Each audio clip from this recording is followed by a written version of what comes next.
Chapter 10:18. What Danny had accepted today was clearly beyond his ability to accept. Having spent his youth in Kunlun, he was a little unfamiliar and estranged from the world outside of Kunlun.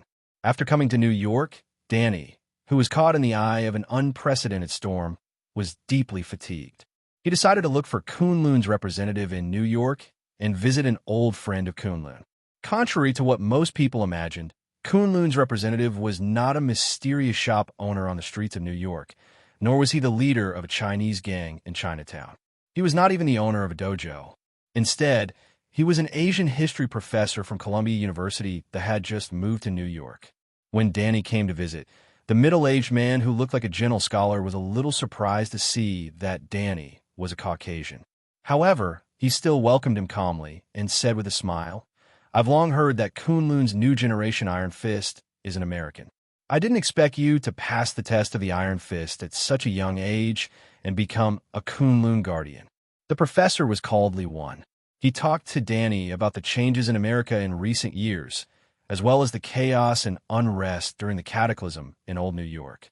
Just as the two of them were reminiscing about the breathtaking beauty of Kunlun's glaciers, the changes in Kunlun ancient city in recent years, and the impact of the ancient Holy Lands after the Great Change in China, Li Wen's door was pushed open. A young woman with an Oriental face but a Western temperament stepped into the house. She was stunned when she saw Danny in the living room. Li Wen stood up and greeted, "Lin, why didn't you greet the guest?" At the same time, he introduced to Danny, "This is my daughter, Colleen. Her Chinese name is Li Keilang. Her mother is Yamato Fuko. She grew up in Japan and learned those little arts there. I wanted to teach her Chinese martial arts, but she was unwilling. Hence, she did not join Kunlun. Now, she's running a dojo in the new district to make a living." Colleen couldn't understand her father's accented Chinese, so she rolled her eyes at Danny. Danny didn't understand why this girl didn't have a good attitude towards him as soon as they met. He could only greet her politely and continue to listen to Li Wen's introduction of New York, especially the situation of the underground world. Of course, he would not believe everything the one-eyed man said. He still had to verify it. When it came to hand and meeting, the expression on Li Wen's face was a little strange. He whispered, "Do you know? The symbol of the Han Society was a bloody hand, and its leader was the 5 fingers on the bloody hand. These 5 fingers are deeply connected to Kunlun. It can be said that Kunlun created them." Danny could not help but interrupt. How could it be related to Kunlun? Li Wen sighed and said, "That was a dark period in the history of Kunlun. About a few centuries ago, the Song dynasty in China was facing another threat of capture from the north. This time, the dynasty was facing the most powerful barbarian in ancient history, the Mongols who once swept through the world. The owner of the heavenly wolf blade, Genghis Khan, united Mongolia in his lifetime. However, under the deterrence of the ancient Holy Land, he did not dare to invade the south. Thus, Mongolia conquered the west and destroyed the ancient Persia Abbasid Caliphate. In the end, they conquered all the way to Rome in the east. The white people of Europe trembled under the iron hooves of Mongolia. After conquering many nations, forcing the Abbasid Caliphate and the Vatican to submit, Mongolia finally had the ability to invade the Central Plains and invade the Song dynasty. At that time, on one hand, Kunlun supported the Orthodoxy, but on the other hand, they also supported Mongolia, hoping to expand their power to the whole Eurasian continent. Therefore, Kunlun split into a faction, Chuanjin, and submitted to the Mongolian Great Khan. On Mount Kunlun, the supporters of the Orthodoxy placed their hope on the birth of the weapon masters of the 3 Sovereign Sword and 5 Emperor Saber to fight against Mongolia. Therefore, in order to fight against Mongolia and to prevent the Mongolian army from attacking Kunlun under the leadership of the Heavenly Wolf Blade Master, Kunlun adopted 5 orphans who had a blood feud with Mongolia in the territory conquered by Mongolia. Some of them came from the Abbasid Caliphate, some from the Jin dynasty, and some from the vassal state of the Song dynasty. Kunlun taught them, hoping that they would take revenge on Mongolia and be the vanguard of their king. However, they underestimated the darkness in the hearts of the children who grew up in the chaos of war. When the 5 orphans were cultivating, they were lost in the darkness. One of them found records about the divine weapon and devil blade in an ancient book collection of Kunlun. Then, they became crazy about that power.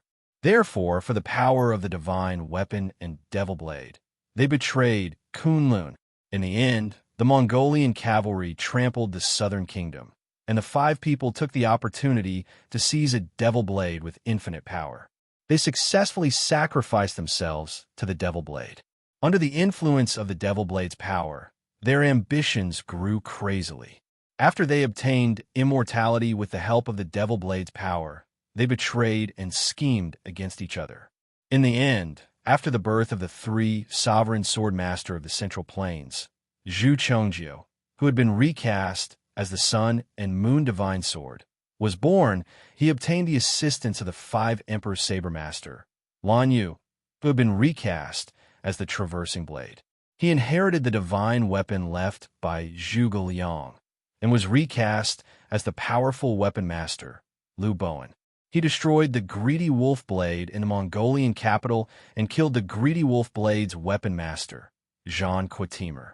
Then, he defeated the Devil Blade Master, Chun Yuliang, the Divine Weapon Master, Zhang Shicheng, and the others, and unified the world. The 5 traitors held the Devil Blade and wanted to bring chaos to the world. In the end, they provoked Liu Ji, who was already a half-immortal at that time, to take action. In the end, the Devil Blade was destroyed, and they could only escape. The 5 people knew that they were already stray dogs in the Jianghu of the Central Plains, so they fled to Dongying. There, they subdued a Kogan ninja and formed the Hand Waka Society. Liwen sighed slowly and said, "Now, the Hand Waka Society is getting restless. I'm afraid it's because of the Devil Blade that can make them immortal. They once felt the great power of the Devil Blade and have been searching for it." Danny was shocked when he heard this secret. He asked, "What's the origin of the Hand Waka Society's 5 fingers searching for the Devil Blade?" Liwen stood up slowly and said, "When the Devil Blade was recast as a blood sacrifice, they called it Black Sky. But that's just the ignorant words of outsiders. In the records of Kunlun's inheritance, the Devil Blade is called Dallas. The Dallas Devil Blade is from the school of Yin Yang of the 100 Schools. They excavated the ruins of Deer Terrace Pavilion and found the sword of the emperor of the Shang dynasty, Di Shaod. According to the research of the school of Yin Yang, back then, the emperor of the Shang dynasty, Di Shaod, was a great ruler. He conquered Dongyi and freed the slaves, but because of this, he offended the feudal lords. The Shang dynasty was in turmoil. The officials killed the emperor abused his officials, and the feudal lords killed each other. Although Shaod was heroic, he could not subdue the feudal lords. In the end, when he revitalized the dynasty, it caused the feudal lords to rebel. Zhou used this to replace the Shang dynasty. When Di Shaod was attacked by the feudal lords and the Deer Terrace Pavilion was burned, his heart was filled with resentment. He laughed at the tyranny of the feudal lords and the tyranny of the world. Therefore, this Devil Blade was the blade of the world's abandonment, the blade of the collapse of rights and music, and the blade of Dallas. After the school of Yin Yang reforged this Devil Blade, they implemented the secrets of Yin and Yang of the school of Yin Yang on it. Therefore, Dallas is also the blade of the ghost god. The 5 people of the Hand Waka Society used this blade of the ghost god. During the chaos at the end of the Song dynasty, they sacrificed blood to the Devil Blade and created an evil beast known as the Black Sky. With the power of this beast, they could live forever.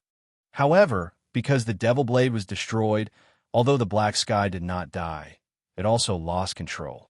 The 5 of them had no choice but to use the secret technique of the school of Yin Yang that was lost in Japan in the past to seal it. By feeding this beast, they could barely borrow its power. The Devil Blade Dallas has been lost for a long time. It only appeared once during the Republic of China. Back then, Zhang Zuolin in the northeast seemed to have obtained the remains of the Devil Blade. However, before he could sacrifice the Devil Blade, he was assassinated by the Japanese authorities. After that, Dallas was once again lost in Jianghu. his whereabouts unknown. Now that the Hand-Waka Society has made such a big move, could it be that they have obtained the remains of Dowless and want to use it to reforge the Devil Blade?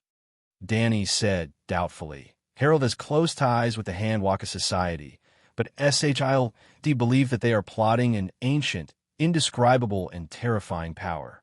However, Kunlun knows the Hand-Waka Society very well. They believe that the evil power behind the Hand-Waka Society is the evil beast Black Sky, created by the Devil Blade Dowless. What exactly is going on behind this? At this time, Lewin handed a letter to Danny and said, I have lived in America for decades and have always been monitoring the Hand-Waka Society. If you want to deal with them, there is one person who can help you. But if you want to find him, it will not be easy. Danny opened the letter and saw some information about an old man known as the Old Man Danny, felt as if he had obtained a treasure. From the letter, he found out that the missing daredevil was actually this old man's disciple. He immediately put away the letter and thanked Lewin. Thank you for your help, Elder. This junior will take his leave now. After Danny walked out of Lewin's house, he faintly felt that someone was following him.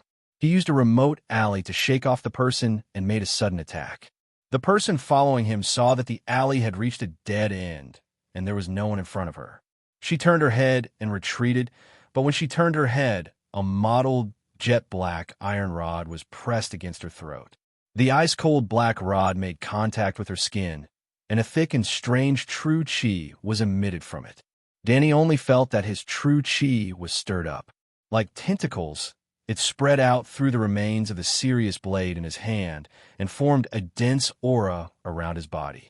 Danny slightly mobilized his true chi, and the strange true chi that seemed to be a substance strangled the person's throat. She couldn't help but let out a cry. Hearing that familiar voice, Danny unconsciously felt a trace of evil. He removed the person's mask and said with an evil smile, "Why are you following me?" Corinne, revealed a painful expression and said with difficulty, "Dad mentioned you before. He said that you are the new generation's guardian of Kunlun.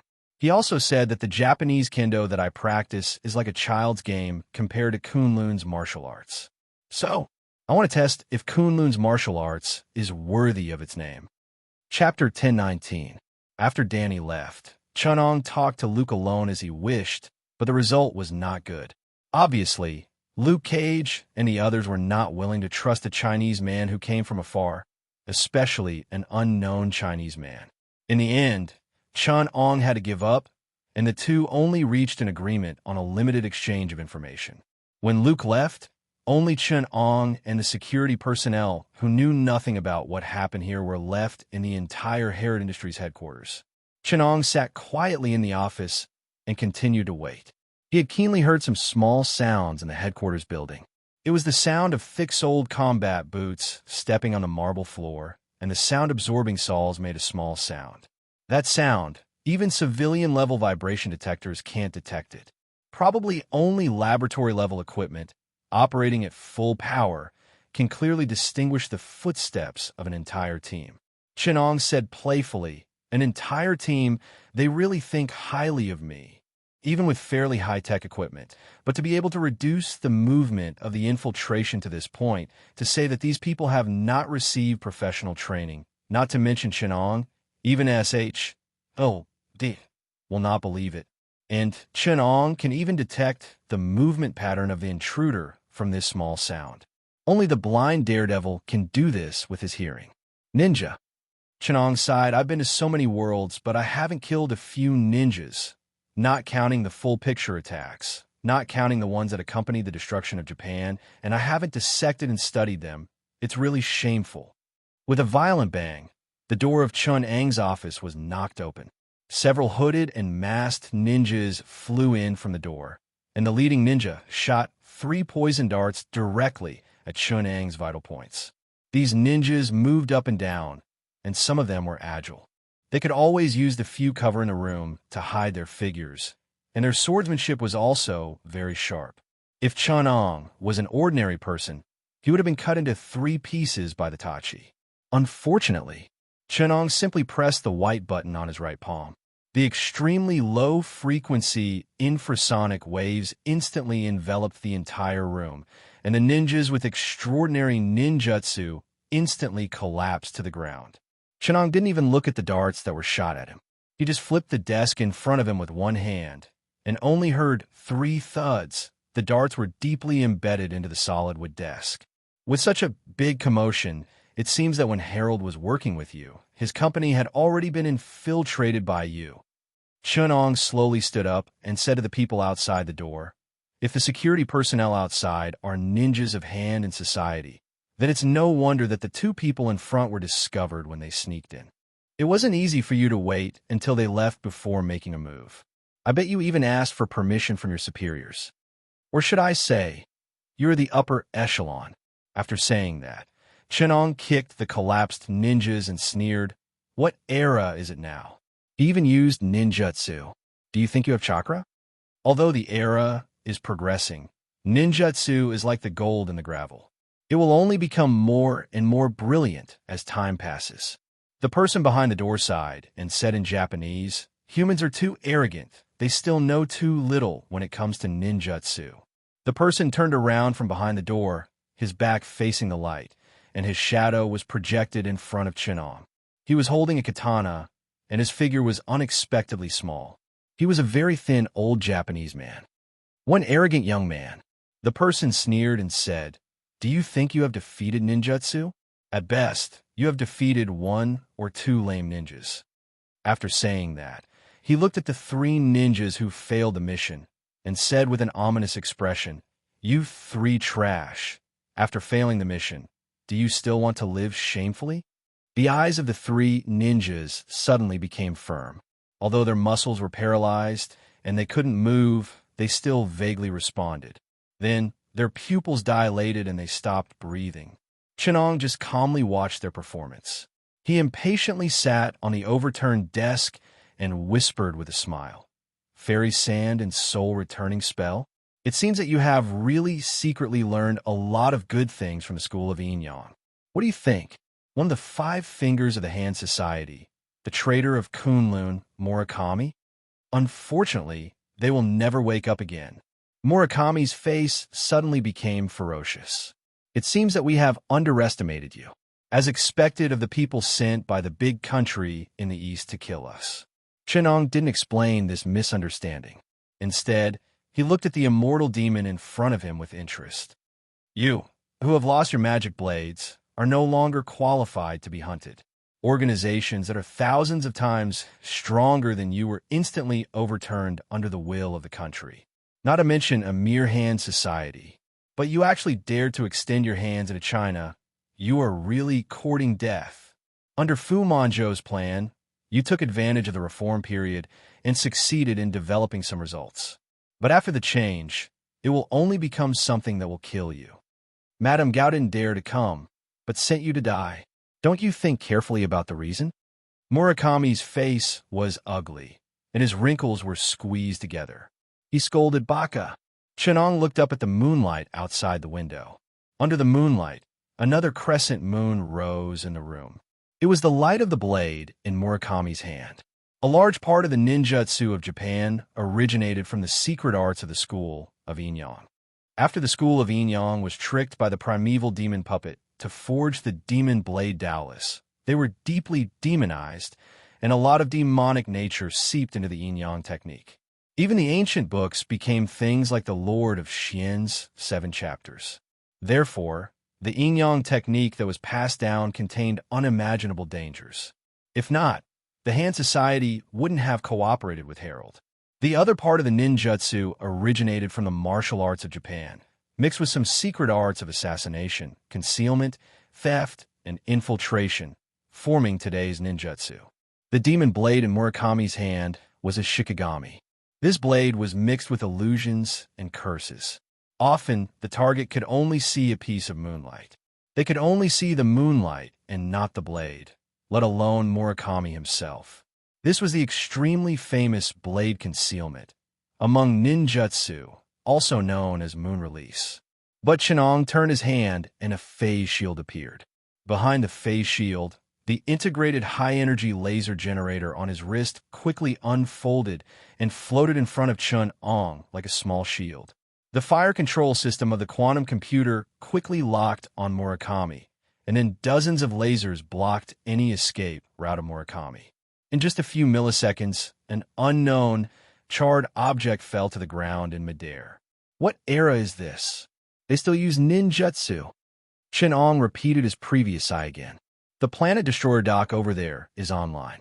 Science has developed to the point of controlling atoms and the quantum cycle of the human body. They still use the same tricks from the Warring States period and yin-yang technique. What about the old dominators? Wasn't the great Cthulhu killed by a near-Earth attack ship on the moon? Even the planetary-level space phase shield couldn't break it. Chun-Ong muttered some words that the ninjas couldn't understand, while he stored the charred, unknown object into the ultra-low temperature storage device of the space. In order to prevent Murakami from being destroyed by a weapon that could destroy the quantum entanglement effect, Chun-Ong also deliberately chose a safer high-energy laser device. To deal with an old antique like Murakami, Chun-Ong used an infrasonic wave generator, a space phase shield, a high-energy laser generator, and so on, which were all domestic police products. If it was an ordinary armed police officer after the world change, although they couldn't do better, they wouldn't be that bad. They didn't know if their hands and brains were broken. Only then would they feel that they deserved to be hunted down. If they were lucky enough to be listed on the international wanted list like Lord Man, they would have been vaporized by the near-Earth orbit space death ray weapons 3 years ago. Even if they weren't vaporized by the European community's death ray weapons, they would have been taught a lesson by the Soviet Black Star Troopers. Even if the Soviet Black Star Troopers were busy with alien business, the Republic of Republics' second mirror space monitoring system on Earth would transfer them to the mirror space. Then, if they were unlucky, they would be judged to have no value to be detained, and they would be directly annihilated along with the mirror space when the space restarted once a day. If Lord Man hadn't escaped from Earth in a spaceship, he would have died a horrible death. The surviving members of the ninja team outside the door didn't know if they were scared out of their wits. In any case, they had already slipped away. They didn't even have the time to meet Chun-Ong face to face. In an AI factory in New York, Madame Gao looked at the information in front of her and said to the other officers and the leader of the association who were communicating remotely, "The other party's name is Chun-Ong. Since 9 years ago, he's been a rather reputable investigator. When he was still unknown, he was once an investigator for an insurance company in Japan.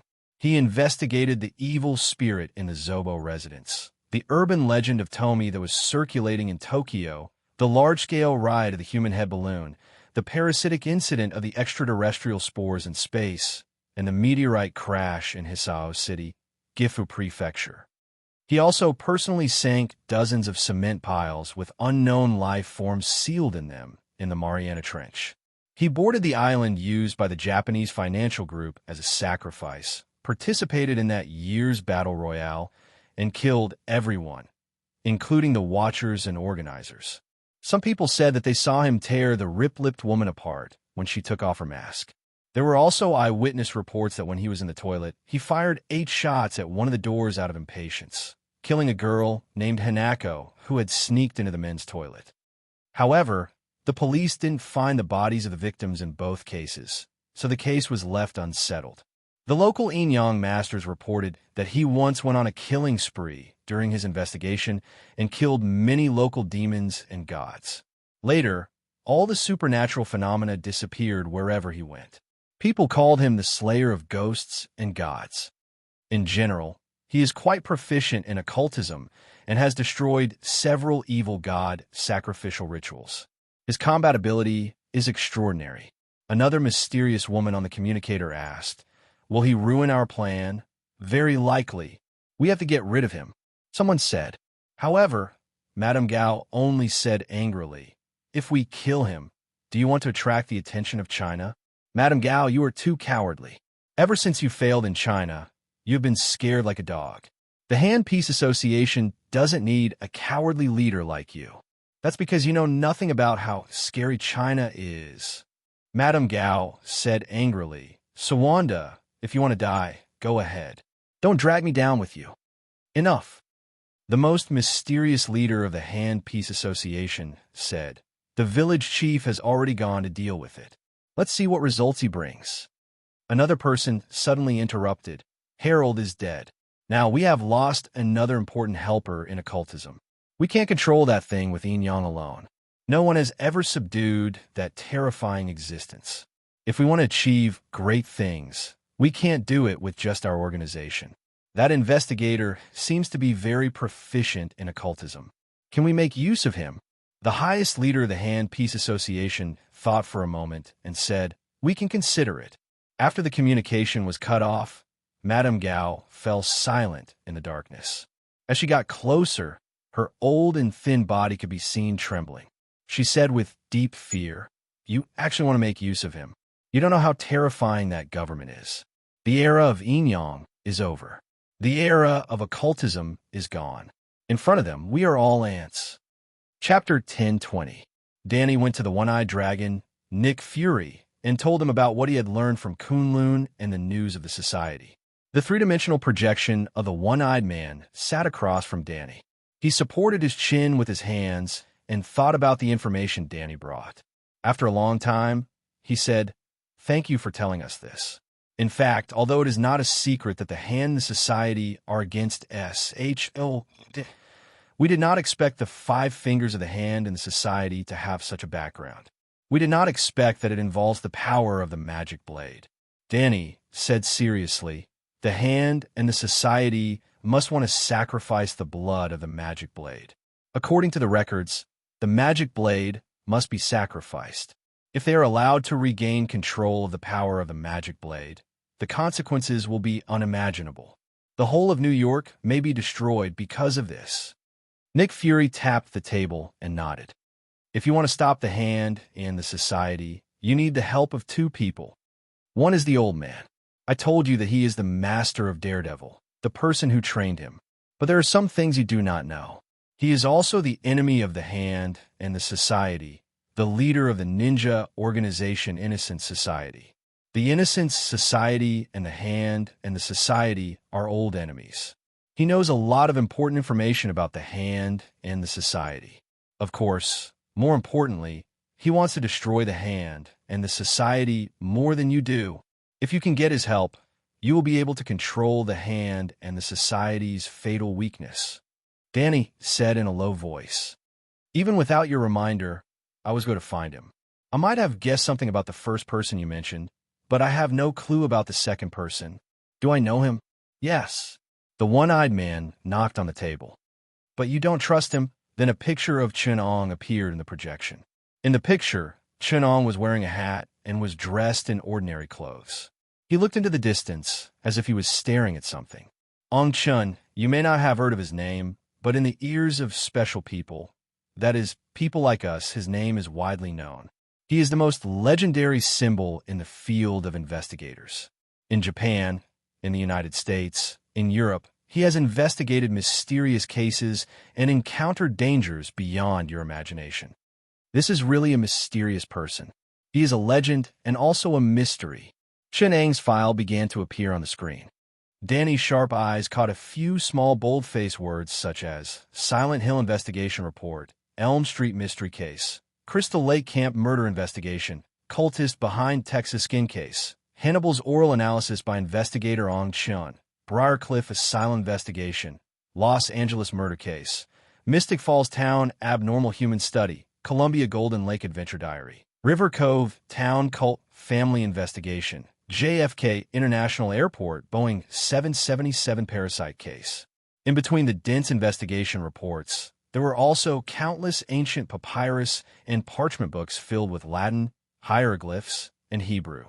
There were also countless complicated geometric patterns in the shape of hexagons, circles, and rings, as well as mysterious marks that looked like graffiti, mixed with the complicated star maps on oracle bones and stone tablets.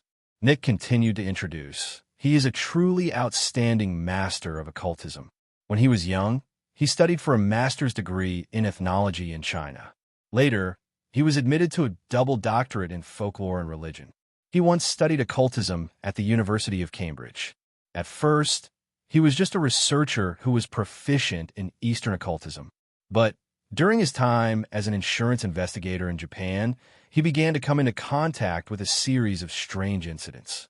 In the process, I can only say that he made amazing progress. His excellent knowledge and amazing adaptability made him unstoppable. After being deployed to North America, he quickly became a master of Eastern and Western occultism, specializing in black magic and cultist rituals. Maybe the numerous cults in the United States gave him the corresponding practical experience. Nick joked. In the end, he chose to go to Europe to track down the headquarters of those cults. He tracked them all the way from England to Romania, then along the ancient Silk Road, all the way back to China. We don't even know what happened along the way. But if there's anyone who can figure out the sinister plot of the Han Society, it's none other than him. Recalling the conversation with the one-eyed man, Danny went to the hotel where Chun-Ong was staying. After asking the front desk for the room number, he had just reached the door when he heard someone say, "Come in." Danny walked in. Chun-Ong was reading a black book in front of the floor-to-ceiling window. Before Danny could explain the purpose of his visit, Chun-Ong closed the book and said with a smile, "I didn't expect you to find me so quickly. Looks like someone warned you." Danny nodded and said with a smile, "I've investigated Harold's whereabouts before his death. His death is very likely related to a ninja organization called the Han Society. This organization has taken over a large part of New York and even the underground world of the west coast of the Atlantic Ocean. And the Han Society's plot." Danny told Chun-Ong about the relevant clues he had found, with reservations. Chun-Ong nodded slightly and said, "Bring me the page of the parchment book you got from Harold's computer." Danny had already prepared a copy of the photo. Chun-Ong took the copy, put on his glasses, and looked at it with a solemn expression. After a long time, he put down the copy and said, "This is the Necronomicon, written by the crazy Arab poet Abdullah al-Hazid in 730 AD. Of course, this is not the original.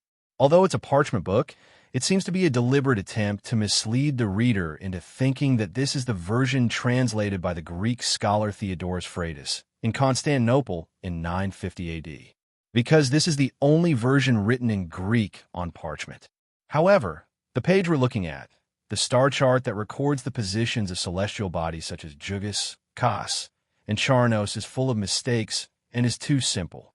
It should be a copy republished in Italy by the publisher, Aldas Manutius. This version was published in 1050 AD by the Patriarch of Constantinople, Mikhail, who declared the original illegal and burned it. Based on the remaining copies, it was edited and printed, so the star chart is missing. There are less than 100 copies of this version, and it was also banned on a large scale. However, I know that the University of San Marcos in Lima, Peru, has what might be the last folio of the Greek version. This parchment should be a retro copy of someone at the University of San Marcos. Chun-Ong returned the copy to Danny and said, "I think I already know what the Han Society and Harold are trying to do." He turned to Danny and asked, "You said that the Han Society might still have the Taoist demon blade made by the school of Onmyogus?" He stood up from the desk and turned to look at the sunset scenery of New York behind the floor-to-ceiling window. He said slowly, "Divine weapons and demon blades each have their own magical powers. Divine weapons need to be reforged, while demon blades need to be sacrificed. Whether it is the Book of Necromancy or the Taoist demon blade, they have a common characteristic, which is that they need sacrificial rituals to reforge and summon certain existences. Most of these sacrificial rituals are very evil. They need to ritualistically kill a specific target at a specific time, in a specific place, using a specific method. The characteristics of these rituals are very obvious, so I need information on the cases of unnatural deaths in New York City in the past 3 years. I need to know everyone who's gone missing and died in this city in the past few days. Within 3 months, I need to look through all the information on the cases of normal and unnatural deaths and all the missing cases. I need a detailed map of this city, including the sewers, abandoned factories, and residential areas. I need the information on the movements of the Han Society and the organization behind you." Chun-Ong ordered Danny. Danny was silent for a moment before he said, I will contact someone to send you what you need, Chen said again. I need to borrow an observatory. At this time, Danny could not hold it in anymore. He complained, An observatory? Why do you need an observatory? Whether it is the Taoist demon blade or the Book of Necromancy, their power and recorded knowledge all need the coordination of the stars. Whether it is the 3 rings and 28 mansions, or the ecliptic and equatorial constellation system, those cruel rituals all need the coordination of the stars in the sky. Therefore, the star chart also reveals the secrets of the corresponding rituals. Chapter 1021. At the Columbia University Observatory, SHIELD, agents cleared out the entire observatory. According to Chun Ang's request, they cleared out a space about the size of 3 large conference tables in the room where the telescope was placed. Danny complained, Do you know how much effort I had to put in to get Columbia to lend us the observatory for a day?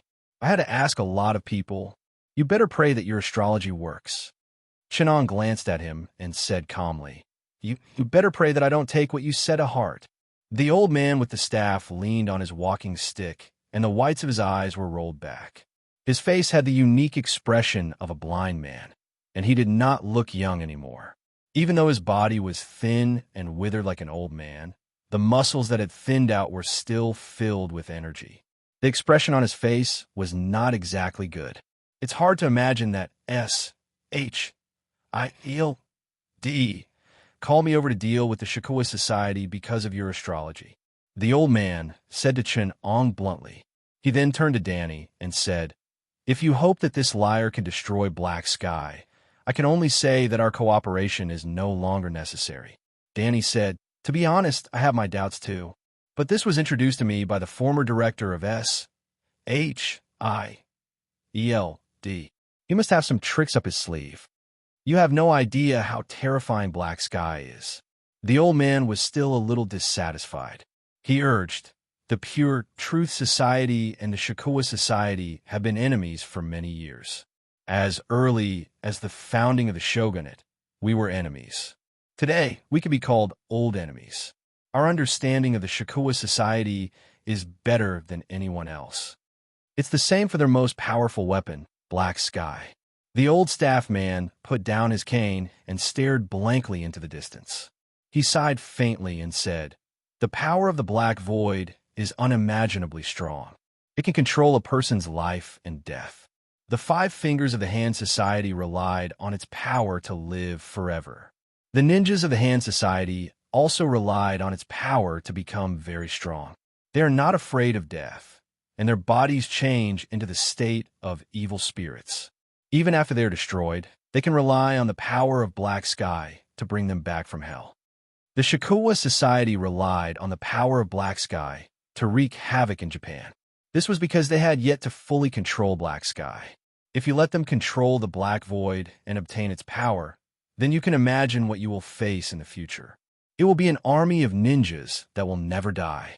They will control the entire world. Such a powerful force isn't something that a child's game of astrology can stop. After hearing his doubts, Chun finally stopped what he was doing and asked curiously, I remember that the core of the Inyan technique in Japan is the astronomical calendar. In fact, before Abe no Saimai turned the Inyan technique into witchcraft, the Onmyoji had actually inherited the secret arts of the Inyan sect from the East. They were responsible for divining the fate of Japan and setting up the calendar. Astronomy, no matter which civilization's mysticism, is a prominent subject. You're just a traditional ninja. Seeing such a high level of knowledge, you don't hurry to worship it. You actually want to fight against feudal superstition? In Japanese tradition, people like me who have mastered astronomy are all like you, Prince Shungda, and have high statuses. He could even be called the leader of the Shintoism. And you, a ninja, are just a dog raised by a daimyo. Your status is even lower than that of a low-level samurai. How dare you question the Inyan astrology that only priests and monks can master? Chun shook his head and said, Even the professor of astronomy at Columbia University is curious. Why is a ninja like you so dramatic? The old man was so angry that his face turned green. Although ninjas sounded powerful, their status in Japan was indeed very low. They were basically equivalent to doing dirty work. On the other hand, Onmyoji could enter and leave the palace and mingle with high officials and nobles. Their status was far more prominent than the ninjas. Not to mention, there was a large amount of yin-yang techniques in the ninjutsu. However, since the Song dynasty, whether it was China or Japan, astronomy had rapidly declined. Not only did it gradually become only symbolic in politics, but it also declined in mysticism. It declined to the point that, except for a few hidden forces, astrology and astronomy had even lost its significance in mysticism. This situation, on the one hand, was related to the centralization of imperial power after the Song dynasty. Although astrology was the most profound knowledge in divination, it was also the highest-ranking mysticism. However, because of the unique Eastern ideology of the unity of heaven and man, this knowledge had in fact impacted the imperial power and was feared by the imperial power. The Song dynasty even had a law that, apart from the imperial astronomer, scholars who studied astronomy without permission were considered traitors. This was the case whether it was China, Japan, or even Korea and Annan. After all, they were all part of the greater Chinese cultural circle, and it was difficult not to be influenced by China. On the other hand, astrology and astronomy had declined in divination. In other words, the collapse of astrology. After a long period of mysticism, the astrology at the time of birth basically had no effect on a person's fate. Astrology could deceive ordinary people, but it was no longer a secret to the experts. On the other hand, after the glorious period of the Han and Three Kingdoms, the core pillar of astrology, the loyal officials and generals who corresponded to the stars, almost completely fell into silence. There was no one who corresponded to the stars since the Ming dynasty. After Zhu Yuanzhang learned from Liu Ji that he could not correspond to the Ziwei heavenly star, astrology was almost completely abandoned. If not for that, the old man would not have scoffed when he heard that Chun'ang wanted to use astrology to find clues about the hand and the control of the black sky. As he spoke, Chun'ang had already set up a round table under the telescope. It was a giant Dara compass made up of many movable mechanical structures. It was divided into many layers from the inside to the outside, and there were many small movable copper pieces engraved with astrological symbols and heavenly stems and earthly branches. Facing this complex compass, the transparency of the atmosphere began to reach the optimal level of observation. Above the observatory, the clear air refracted the starlight from billions of light years away to the surface of the Earth. Chun'ang began to observe with his naked eye. After confirming the current star map of the Northern Hemisphere, Chun'ang began to take out the files of abnormal deaths and missing people provided by S.H.O.D. and explained, modern astrology usually uses the 12 zodiac signs as the basis for divination, but this is completely wrong and amateurish. In any ancient astrology, the first and most important astrology has always been the 9 planets in the solar system, and now there are 8. In the ancient astrology system, India and China both belong to the 28 mansions. Europe originated from Mesopotamia and occasionally referred to ancient Egyptian astrology. But all of these civilizations carried out the first step of astrology, which is the astrolabe of modern astrology. The Chinese cultural circle became the life palace, a chart that shows the various innate and acquired effects of the energy in different positions of the stars on living beings. The first ring must be the 9 planets, or to use the concept that I'm familiar with, 9 luminaries. Chun'ang suddenly raised his head and sneered. The so-called astral energy is also a concept invented by modern astrology. It's a superstition that pays tribute to science. I'll explain the reason later. Now, let me calculate the positions of the 9 luminaries when these people were born and died. Chun'ang skimmed through the list of the dead and missing people and quickly selected a name. This is Erica, a white woman, 24 years old, born on April 23, 1988, died on July 6, 2012. The forensic doctor estimated that the time of death was around 3:20 p.m. Of course, the positions of the 9 planets in the solar system can't be the same.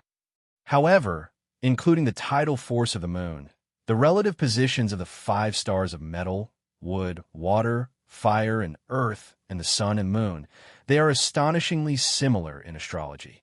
According to the analysis of China's feng shui studies, it's the pattern of the day of the 9 palaces, the time sequence of the 8 gates of the heavenly disk, and the 4 gates of the Chimanduanjia that coincide with each other. Chen Ang's hands began to quickly slide the copper pieces on the compass. The complicated heavenly stems, earthly branches, and 9 stars began to move with a mechanical speed that was as complicated as a differential machine. Chen Ang casually calculated the orbits and relative positions of the 9 planets and the sun on a piece of paper beside him. The series of complicated formulas made Danny and the old man with a staff pale. The old staff-wielding man seemed to have sensed a disdainful gaze. It was just like when he was still a young ninja and occasionally walked past his master's esteemed guest, the Yin-Yang master, and he would turn his head around to look at him. It was as if he had lost his sight and was getting old. When he walked through the campus and smelled the scent of learning, he would feel the gazes from the people around him. Right when the old man was under tremendous pressure, Chenong finally put down his pen and said, "The girl's death was not an accident. She was sacrificed." Danny picked up Erica's file and read it carefully. He raised his head and said, "But according to the investigation, her death was an accident. In the file, there are many people whose deaths are 100 times more suspicious than hers. Why are you so sure that her death is related to the conspiracy of the Hand and the Society?" "Because of the time sequence of the 8 gates, I performed the Chimanduanjia according to the time and place of her death. The 9 palaces of the heavenly disk represent the 9 stars. The 8 gates of the middle plate represent the 8 gates, and the 8 palaces of the territory plate represent the 8 directions. Meanwhile, on the territory plate of the heavenly disk, each palace is assigned with a specific 6 elements, E, C, D. Based on the specific time and place, I arranged them according to the 6 elements, 3 elements, 8 gates, and 9 stars. In the Chimanduanjia, time is the most important thing, followed by geography.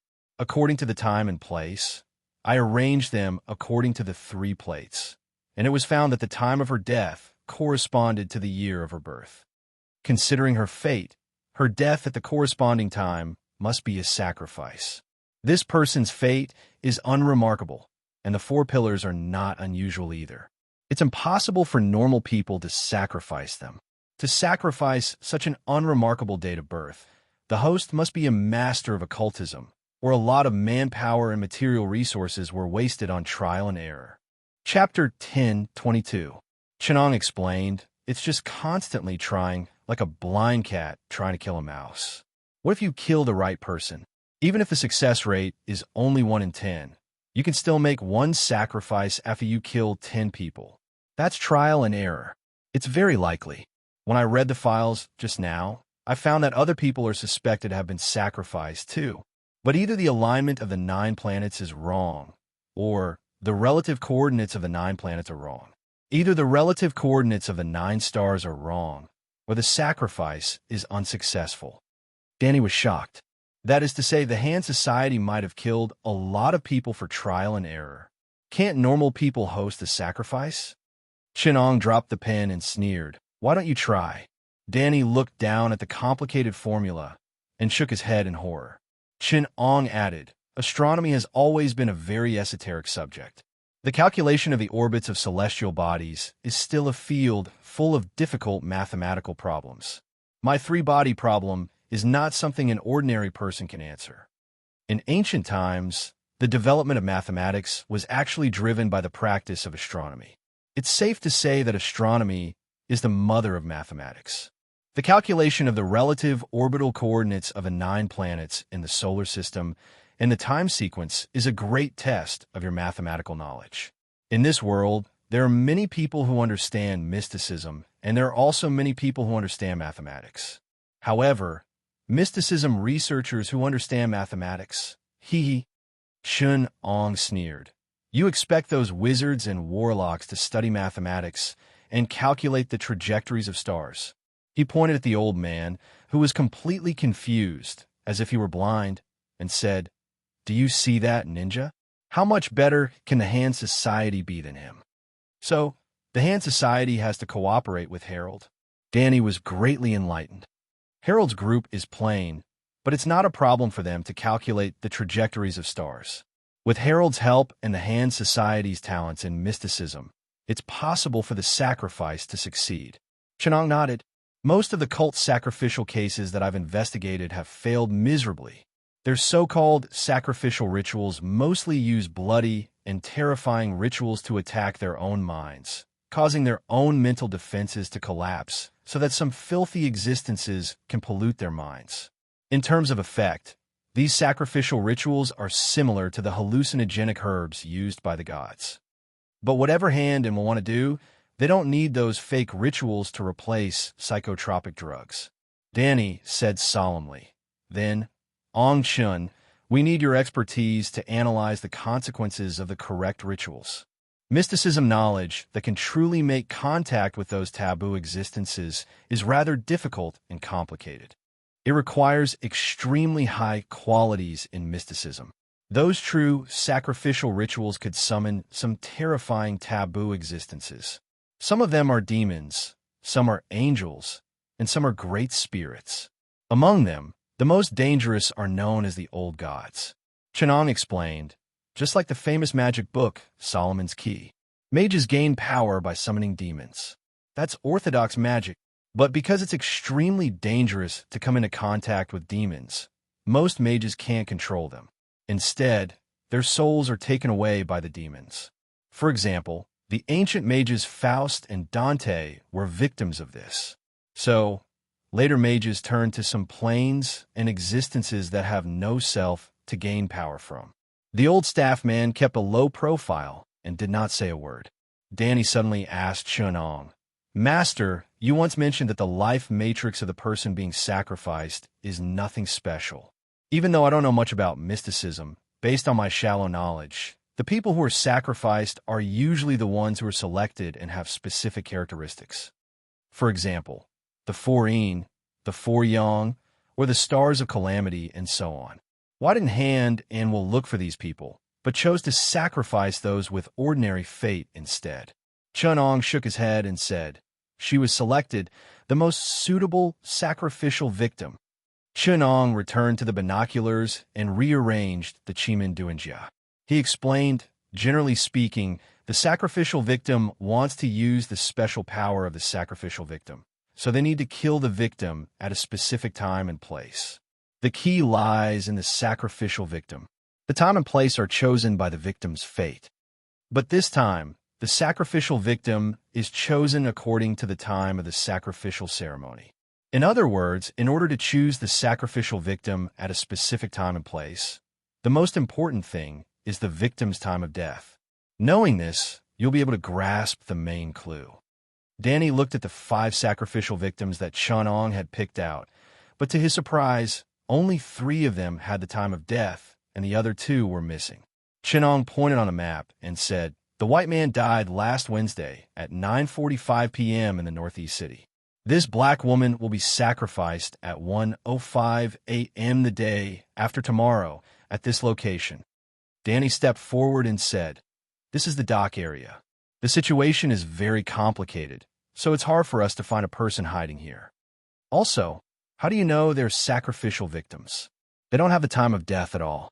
Chenong smiled and said, "I told you that the first step of astrology is the 9-star palaces, which is to build an astrolabe with the 9 planets in the solar system. What's the second step?" Danny finally understood what was going on. Chenong said, "Since I saw the picture of the necromancer book you brought, I've understood the key to the whole sacrificial ceremony. The specific time is the key. The necromancer book records the most dangerous existences that sorcerers can summon, the old gods and the old dominators. Have you ever heard of a theory? The universe is a dark forest. Every hunter will first eliminate the opponents who expose their position. There is similar taboo knowledge in the sorcerer's theory. There are some terrible existences in the universe. They either pursue destruction or infect everything. In short, they just want to complete some predetermined tasks. It is either their nature or their choice. Among these existences, there are Burning Legion, Zerg, Chaos, Thanatos, and so on, including the old gods. So the sorcerers put forward a theory. When you need to achieve something similar to those existences, such as destroying a world, you don't need to do it in a big way. You only need to send a signal. For example, calling Burning Legion, summoning Jianga, contacting Chaos, sending coordinates to Thanatos, Zerg, and Star Swallower. Then you don't need to do anything. They will help you achieve your goal. It can be said that this is the most terrible spell with the least cost. It is also the most taboo knowledge for sorcerers. The Necromancer book is a magic book that records this taboo. Danny understood a little. His face turned pale and cold sweat dripped down. He said in a low voice, "Hand and the purpose of the sacrificial ceremony." That's not a sacrificial ceremony. It's a communication, a text message. Chinong said calmly, "The universe is too big. Communication and distance are problems. What really protects the Earth is the infinite universe. Finding a planet like the Earth in the universe is the most difficult problem. But for those people on the Earth, finding the Earth is not a problem. The problem is telling the Earth's location to others. There is no such energy source on the Earth that can send an instant signal to hundreds of light years away. But there is one next to the Earth. The sun is such a celestial body with enough mass and energy. For electromagnetic waves, the sun has an energy mirror enhancement and reflection effect, which can be used to achieve interstellar communication. But for a country bumpkin like the Hand and the Society, they probably can't even make a device that can use the solar energy mirror enhancement and reflection effect to send electromagnetic waves. The Red Coast base also needs the power of a country, but the same principle can also be used in occultism. The human soul, or quantum information, can be used as an information carrier for interstellar communication. And the taboo knowledge recorded in the Necromancer book, in astrology, is actually to use the sun as a communication device to send a specific message recorded in the human soul to a specific direction. In other words, to summon the old gods. It's not easy to use the sun. The sun emits immeasurable gravitational waves and electromagnetic radiation all the time. Who can make a call with such a big phone? Hearing this, Danny's 7 apertures were all clear, and he was about to die. Although Chanong was using the simplest language, the astronomy doctors of Columbia University were all listening with shining eyes. But Danny and the old man felt like they had fallen into a cloud and could only feel a wave of fear. Chanong continued to explain, "Fortunately, this phone is being dialed all the time. The sun is being affected all the time. Of course, only the planets around it have the ability to affect it. The 9 planets are like an invisible hand, constantly changing the signal of the sun's radiation. Then the signal has been connected. All that's left is a piece of information. Based on the positions of the 9 planets, it can be calculated that at a certain point in time, the signal of the sun is only meaningful to a specific object. In short, the positions of the 9 planets are like different phone numbers, dialing different star fields. To send the signal to the right star field, you must choose the right time. And if you choose the right time to send a soul or a piece of quantum information far away, you also need an initial trigger point. And the trigger point is the fate that corresponds to that time. In such a way, the whole ritual has completed a logical chain. Choose a specific time, kill the corresponding person through the ritual, and send their soul to the signal oscillator through the orbit of the 9 planets, and then send it to a specific star field. This is the internal logic of the whole ritual." Chinong finished his explanation. Danny thought for a long time before he finally understood his explanation. At this moment, among the doctors of Columbia, someone raised his trembling hand. Then, "Sir, has the hand already sent the message to the old god?" Chinong picked up his pen and said, "Let me do some calculations." Lucian calculated the time sequence of the stars corresponding to the 5 offerings. Then, according to the extremely complicated calculation method in the Book of Necromancy, he converted the data into the corresponding star field coordinates. Then, he began to observe with the telescope. Danny asked in a low voice, "Did they succeed?" While crossing out Erica's name, Chanong explained, Erica didn't. Looking at the nervous doctors of Columbia and the cautious Danny, Chenong could only explain the star field corresponding to Erica was wrong. They miscalculated the time and failed to match the coordinates on the art of necromancy. Chenong showed the picture of the book of necromancy to them. Danny asked anxiously, "What about the rest?" Chenong checked again. There are 2 coordinates which were recorded incorrectly in the book of necromancy. Honestly speaking, pirated books are not good. There are still too many mistakes in this version. One more. The coordinates are wrong. That star field should be Boötes. Alpha Boötes is also known as Arcturus, and there are 3 planets orbiting it. It seems that some of the old gods or their families live here. According to the records, it should be Liger's star. Yes, the 3rd planet in Alpha Boötes' orbit is the main body of Roygel, one of the great old ones. It's a gigantic lump of flesh with countless tentacles and a pair of disproportionate wings. Everybody's face was ashen. Chenong suddenly added with a smile, "But it disappeared." Danny asked nervously, "What do you mean?" Chenong explained, "According to the observation of gravitational waves, the planet suddenly disappeared 3 months ago. It caused the gravitational waves of Alpha Boötes. Experts suspect that it may have encountered a cosmic disaster. 3 months ago, the Soviet warship slowly passed by Alpha Boötes. In the void, a huge lump of meat the size of half the Earth was wriggling, with countless tentacles rolled into a ball. But it was just a piece of wreckage. More than half of its body had just been vaporized by a planetary destroyer cannon. But now it was surrounded by a Soviet fleet. The commissar looked fearlessly at the lump of meat that kept emitting crazy noises and sneered in disdain. Then 80 antimatter cannons fired together, annihilating all matter in this space. That's it.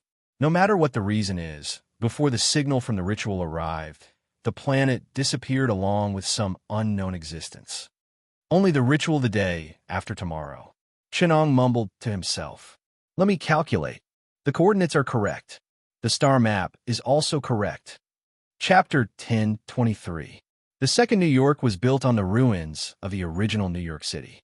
There used to be 5 districts in New York, but after the disaster of Skynet, the place where Skynet descended was Manhattan, the most prosperous district in New York. It was isolated and abandoned. Today, it was a ghost town controlled by Skynet. The isolated district was along the Hudson River, separating half of New York City from the rest of the city. That was the so-called Old New York, the Skynet-controlled land of order and the lawless wilderness of the city. The new New York was only built on Staten Island and a part of Brooklyn in the southeast of New York, as well as the part near Manhattan that was isolated. As a result, more than half of the area had been lost, and it also included a large piece of land on the west bank of the Hudson River in New Jersey that originally did not belong to New York. The original Manhattan and the Bronx were almost completely isolated. Chenong had determined the location of the ritual through astrology. It was located in the Newark Harbor in New Jersey. Unlike the compact New York Harbor along the Hudson River in the early days, the Newark Harbor was arranged along the shore, and the land area was spacious. Although Danny knew the situation here, he still felt hopeless when he saw the transportation system consisting of millions of containers, dozens of large warehouses, and thousands of small warehouses. He couldn't help complaining to Chenong. "Can't you be more precise? There are tens of thousands of warehouses here, and the blood sacrifice ritual can even be carried out in containers. The daily throughput here is in the millions. To find a single container out of hundreds of thousands of containers that could be used for the ritual is practically a fantasy. If it were any other mysticism ritual, I would naturally be able to shrink it to a point of a dozen or so square meters. First, I can observe the surrounding environment. Small-scale rituals are very vulnerable to interference, so some dangerous, evil, or even mediocre places can be used. All I need is a relatively sensitive ritual artifact, such as a spirit pendulum, compass, or dragon-seeking ruler. With my attainments in feng shui, it's not difficult to find them," Chenong said humbly. "But the first problem we have to face is that such a ritual doesn't need to be limited to any specific location. The ritual can be held anywhere in the world. It has high requirements for the small environment, but it doesn't have any requirements for the big environment. So, do you want to find a suitable location for the ritual around the world? Or do you want to find the ritual here? You should be glad that they require a specific astrological ritual.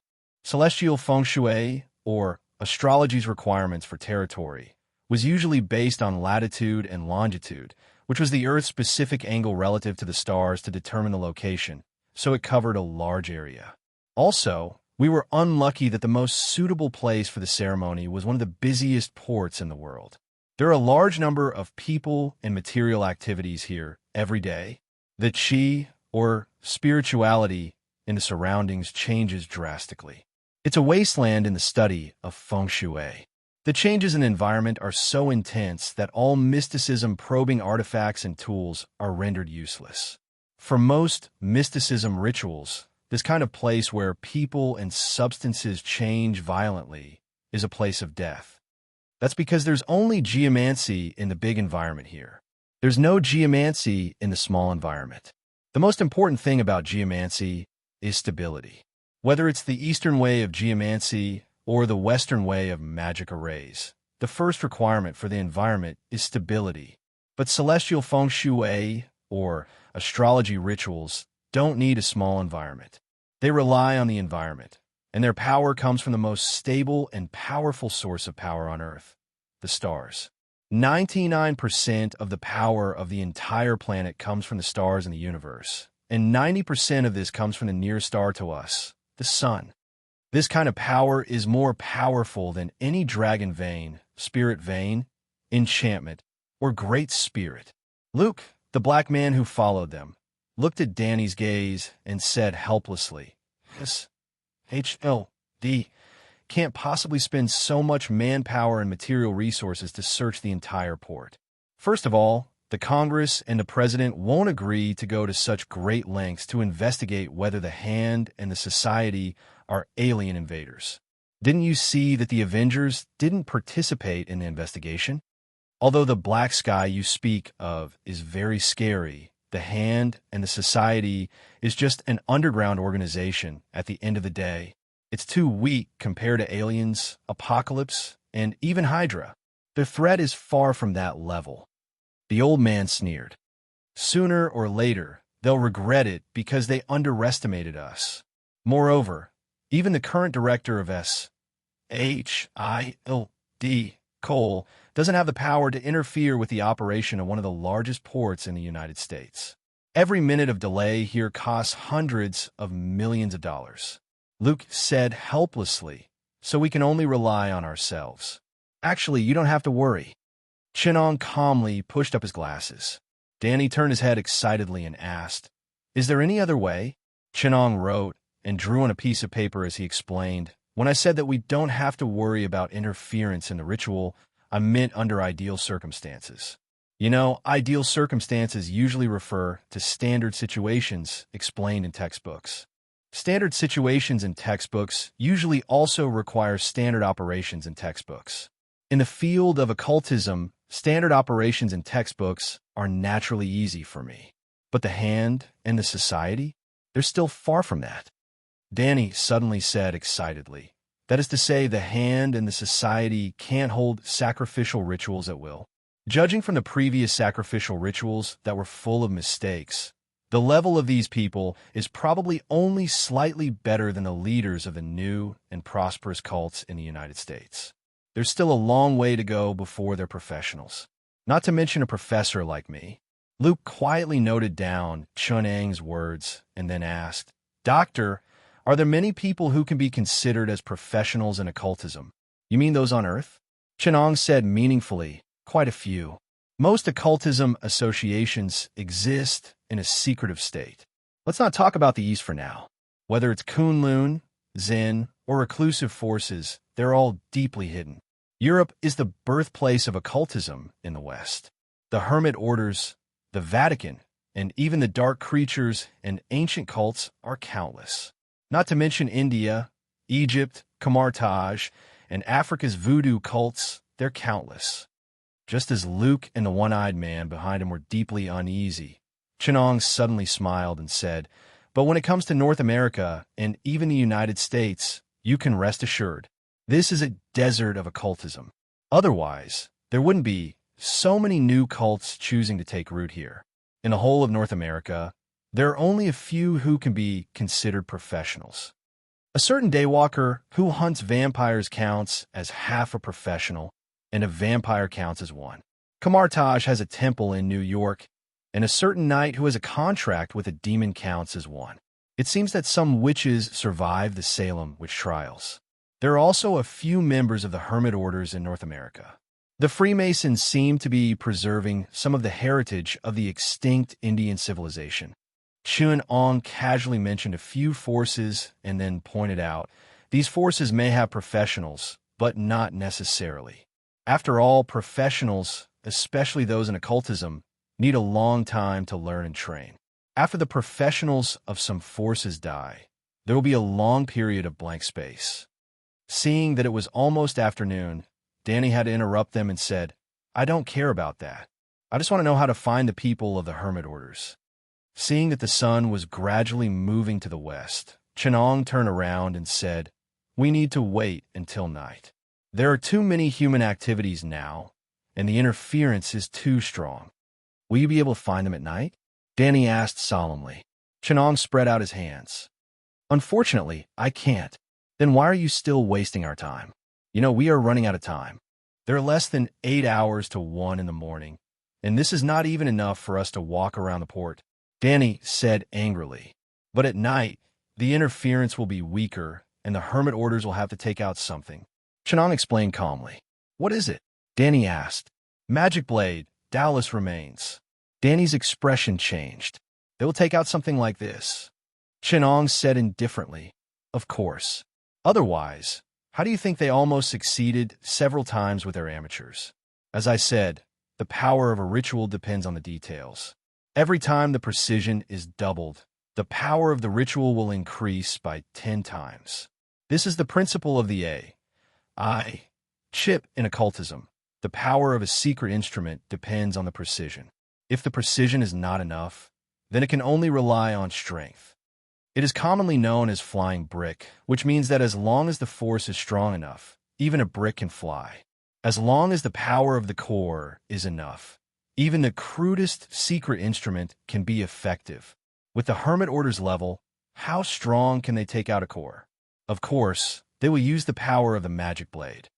So the sacrifice must have been killed by the remains of the magic blade, using the power of the magic blade to activate the power of the secret instrument.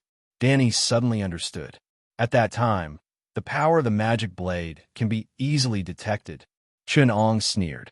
By the time the power of the magic blade leaks, it will be too late. Only after the ritual is completed will the power of the magic blade leak under the stimulation of the secret instrument. By then, it will be too late. Danny blushed. Then what should we do? Chenong looked up at the port area and said calmly, we can only use active detection. When a magic blade enters the port area, we can actively stimulate it and determine its location according to its reaction. At this time, Chenong looked back at the thing on Danny's back with a hint of pity in his eyes, but also excitement and curiosity. At this time, we will need your power. The magic blade on your back can sense it. As long as the remains of the Sirius saber on your back provoke it, Dallas, who has recovered some spirituality through the blood sacrifice, will feel the provocation and react. At this time, Dallas has not recognized his master yet. The hermit orders will not be able to stop his instinctive reaction. Danny looked at Chun Ang's burning eyes and instinctively grabbed the magic weapon on his back.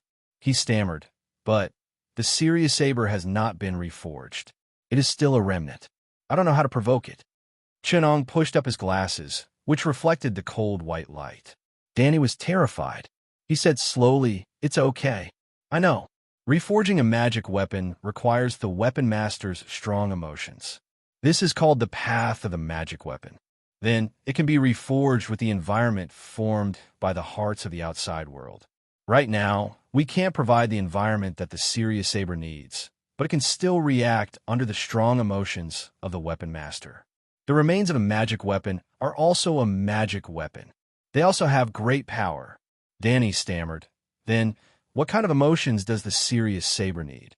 Chun-Ong revealed a cold smile and said excitedly, "This is the core secret of the divine weapons. Everyone knows that the three-sovereign sword is driven by emotions, but the other divine weapons are all a mystery. According to my analysis, the three-sovereign sword is driven by love for the country and the people, and the supreme benevolence of sacrificing one's life for the world. At the same time, the weapon master must have the heart of a cold and emotionless emperor to drive it. Therefore, the weapon master's secret is called the Emperor of Heaven's Benevolence. Benevolence, but emotionless like the heavenly Tao. The past weapon masters either used benevolence or Emperor's heart to drive it. None of them could reach the heavenly heart realm of the ancient Yellow Emperor's era. Therefore, they couldn't recreate the peerless glory of the first magic weapon.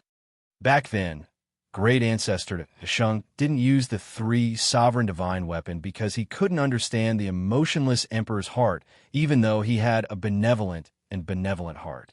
The blade of the five emperors probably requires a weapon master to have a peerless, domineering aura. The path of the magic weapon is hidden in the stories of the past weapon masters. By imitating the past weapon master's state of mind, one can probably figure it out. Generally speaking, they will imitate the weapon master who gave the magic weapon its name, which is the most well-known weapon master. Therefore, the weapon master of the three sovereign swords should be an emperor, the weapon master of the five emperors should be tyrannical, and the weapon master of Chimanduanjia, or the divine foresight, needs to be extremely wise. The serious saber? Naturally, one has to understand the path of the magic weapon from the story of Temujin. Temujin, Danny was shocked. To conquer? Conquering is one of the elements. The serious saber probably needs the wolf nature of a nomad, that is, a hawk-like and wolf-like type, in order to conform to the path of the magic weapon. The ambition to conquer the world, the greed to plunder everything, the heroism to dominate the world. Only those who are vicious and unruly, cunning and crazy, and have a very grand spirit can obtain the approval of the serious saber. Chun-Ong glanced at Danny and sneered. You are still far from it. The path of the magic weapon needs to be practiced. For now, you need to distort your nature to not conform to the hawk-like and wolf-like type. In other words, you need to get rid of your cowardice and the nature that doesn't conform to the requirements of the magic weapon. Chun-Ong looked at Danny and shook his head. You're a little wild now, but you are still far from being a hero. In order to use the serious saber, you must understand the nature of Temujin's rise. Temujin was not born Temujin. He went through many trials and tribulations before gradually becoming the strongest weapon master of the serious saber. Chun-Ong looked at Danny and suddenly revealed a smile that made Danny shiver all over. The first trial is, of course, the kidnapping of his wife by Mir Chi. Chapter 1024. Danny's heart was filled with a myriad of emotions. He strongly wanted to refute Chun-Ang's words and prove that it was nonsense to follow the path of Temujin to awaken the heavenly weapon. But the path of the heavenly weapon was the proof of it.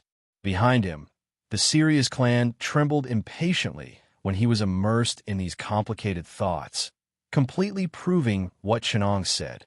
But Danny was still stunned. But I don't have anyone I like. How could this happen? Chun-Ong said meaningfully, in the history of the Sirius Blade, there was a weapon master who thought like you.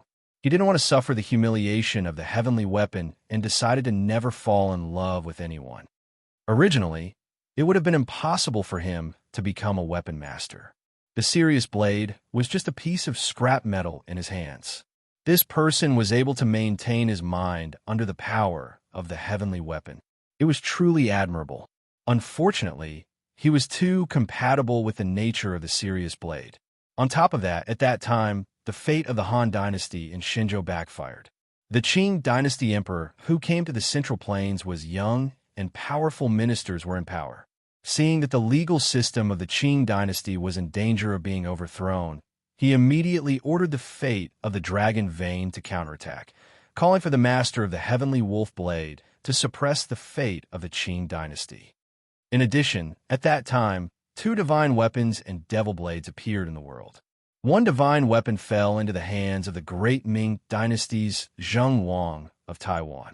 The other devil blade fell into the hands of the powerful minister Oh Boy under the scheme of the Red Flower Society, who fought against the Qing dynasty and restored the Ming dynasty. This gave the Han people a chance to rise up and restore their orthodoxy. At such a time of crisis, the barbarian emperor was still young and couldn't master the serious blade. Do you know why this person could boast and not fall in love with anyone? Chenong smiled. Because of his strange fate. He was the reincarnation of the Great Snow Mountain. At that time, the Lamoism was so powerful in the Qing dynasty that they could even touch the heavenly weapon. He was the owner of the heavenly weapon personally chosen by the fourth living Buddha. Of course, Lamas couldn't marry anyone. As long as he didn't fall in love with anyone, he wouldn't have to worry about this. Potala Palace was on good terms with the supreme sorcerer of that time. With the Kamar Taj in Potala Palace, they wanted to take the opportunity to understand the heavenly weapon and the devil blade of the Central Plains. In the end, when this person was 16 years old, he first activated the divine armament of the heavenly wolf blade. The power of the divine armament actually caused his devout Buddhist mother to cheat on him. Such a shocking disaster shocked the Potala Palace. Many head lamas even believed that the reincarnated spirit child had made a wrong choice, which was why such a scandal had happened. He secretly executed his mother. This incident destabilized this person's position as a living Buddha and dealt him a huge blow. His Zen heart was broken. From then on, I forgot my oath and gave up on Zen cultivation. I focused on the Skywolf Saber technique and indulged myself in love. I wanted to avoid the backlash of the divine armament Tao and leave behind the name of a love monk. This person was Sanyang Gyatso. Sanyang Gyatso's history is advanced by 30 years here. Later, the barbarian lord obtained another demonic blade from the Qing court. He took advantage of the fact that Oh Boy was caught off guard and killed him. He even turned the spearhead to the Lamaism, using the power of the demonic blade to fight against the divine weapon. Sanyang Gyatso was no match for him and died with his cultivation crippled. Because of this, the barbarian king obtained the heavenly wolf blade, becoming one of the few people in history to possess both a divine weapon and a demonic blade. He called himself the Sage of the Ages. Because the last person to possess both a divine weapon and a demonic blade was the founder of the Tang dynasty, the self-proclaimed Emperor of the Ages, Tang Taizong, Li Shimin. Chenang's tone was awe-inspiring.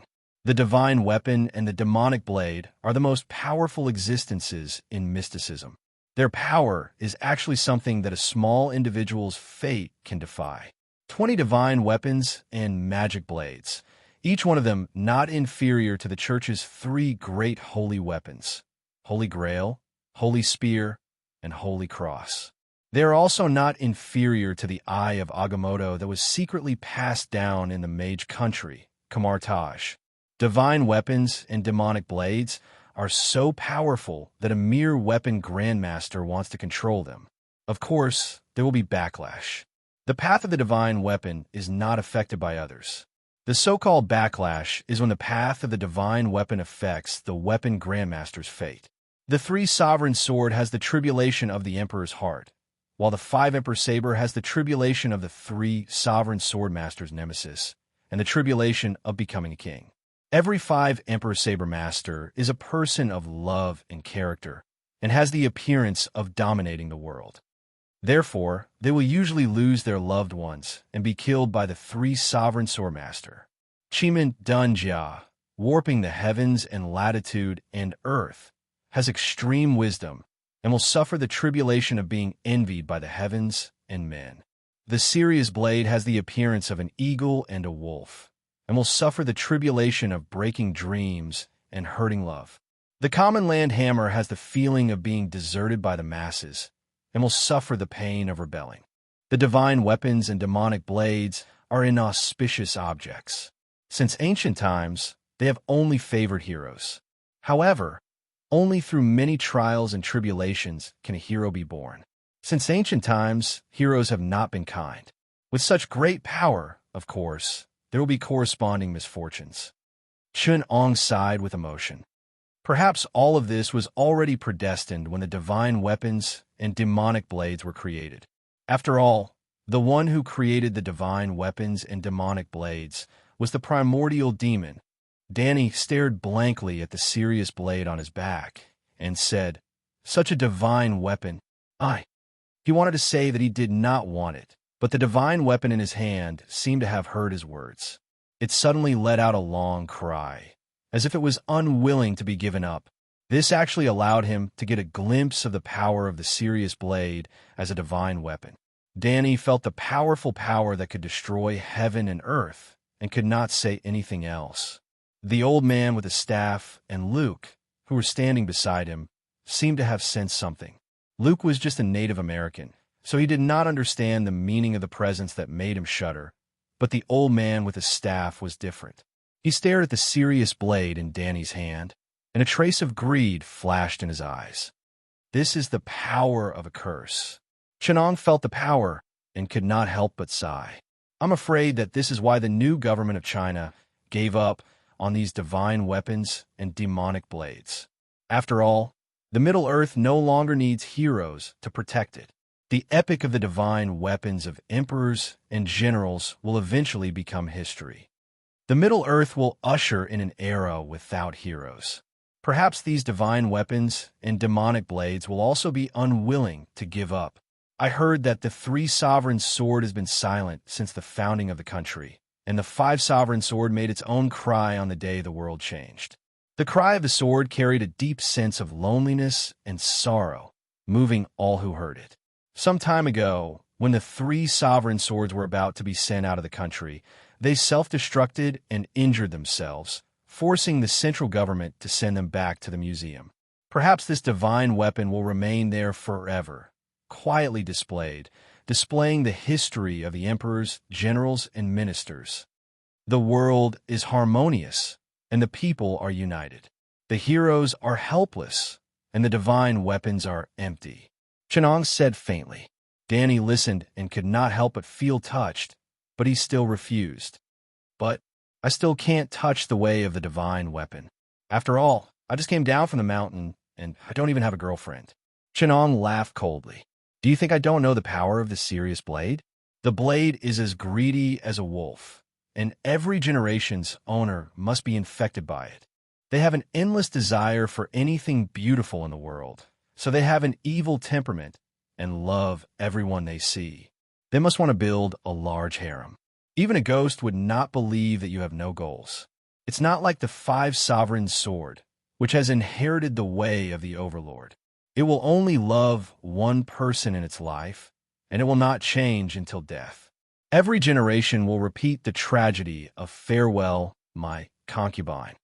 Therefore, the way of the divine weapon of the serious blade is to plunder the beauties of the world, build a large harem, and then the harem will betray the owner, cuckold after cuckold. If you want to bear its power, you must be cuckold. In the beginning, you need to enter the way with grief and indignation. But as your cultivation deepens, you will see the light and learn to forgive. You will no longer care. Danny's face turned red, and he was so ashamed that he wanted to die. He said fiercely, "That's impossible. You must be lying to me." Chun-Ang's expression was calm, and he did not care at all. These divine weapons and devil blades were all forged with his evil intentions. How could something created by the primeval demon be so harmless? What a joke. He said, every generation's owner of the serious blade thought so at the beginning. But later they all saw the light. Did Temujin not see Joki as his own son? He did not expel him from the Golden Clan. With a hint of a smile, Chun-Ong said to Danny, "One day, when you look back at everything that happened today, you will smile in relief. At that time, you will have learned to forgive. Extremely possessive, but able to face the cuckold without caring. This is the realm of the serious blade." Luke finally could not help but interrupt. "Although I don't really understand what you are saying. I have a feeling that it is not something good. But Danny just came out of Kunlun. He doesn't seem to have the conditions to sense this.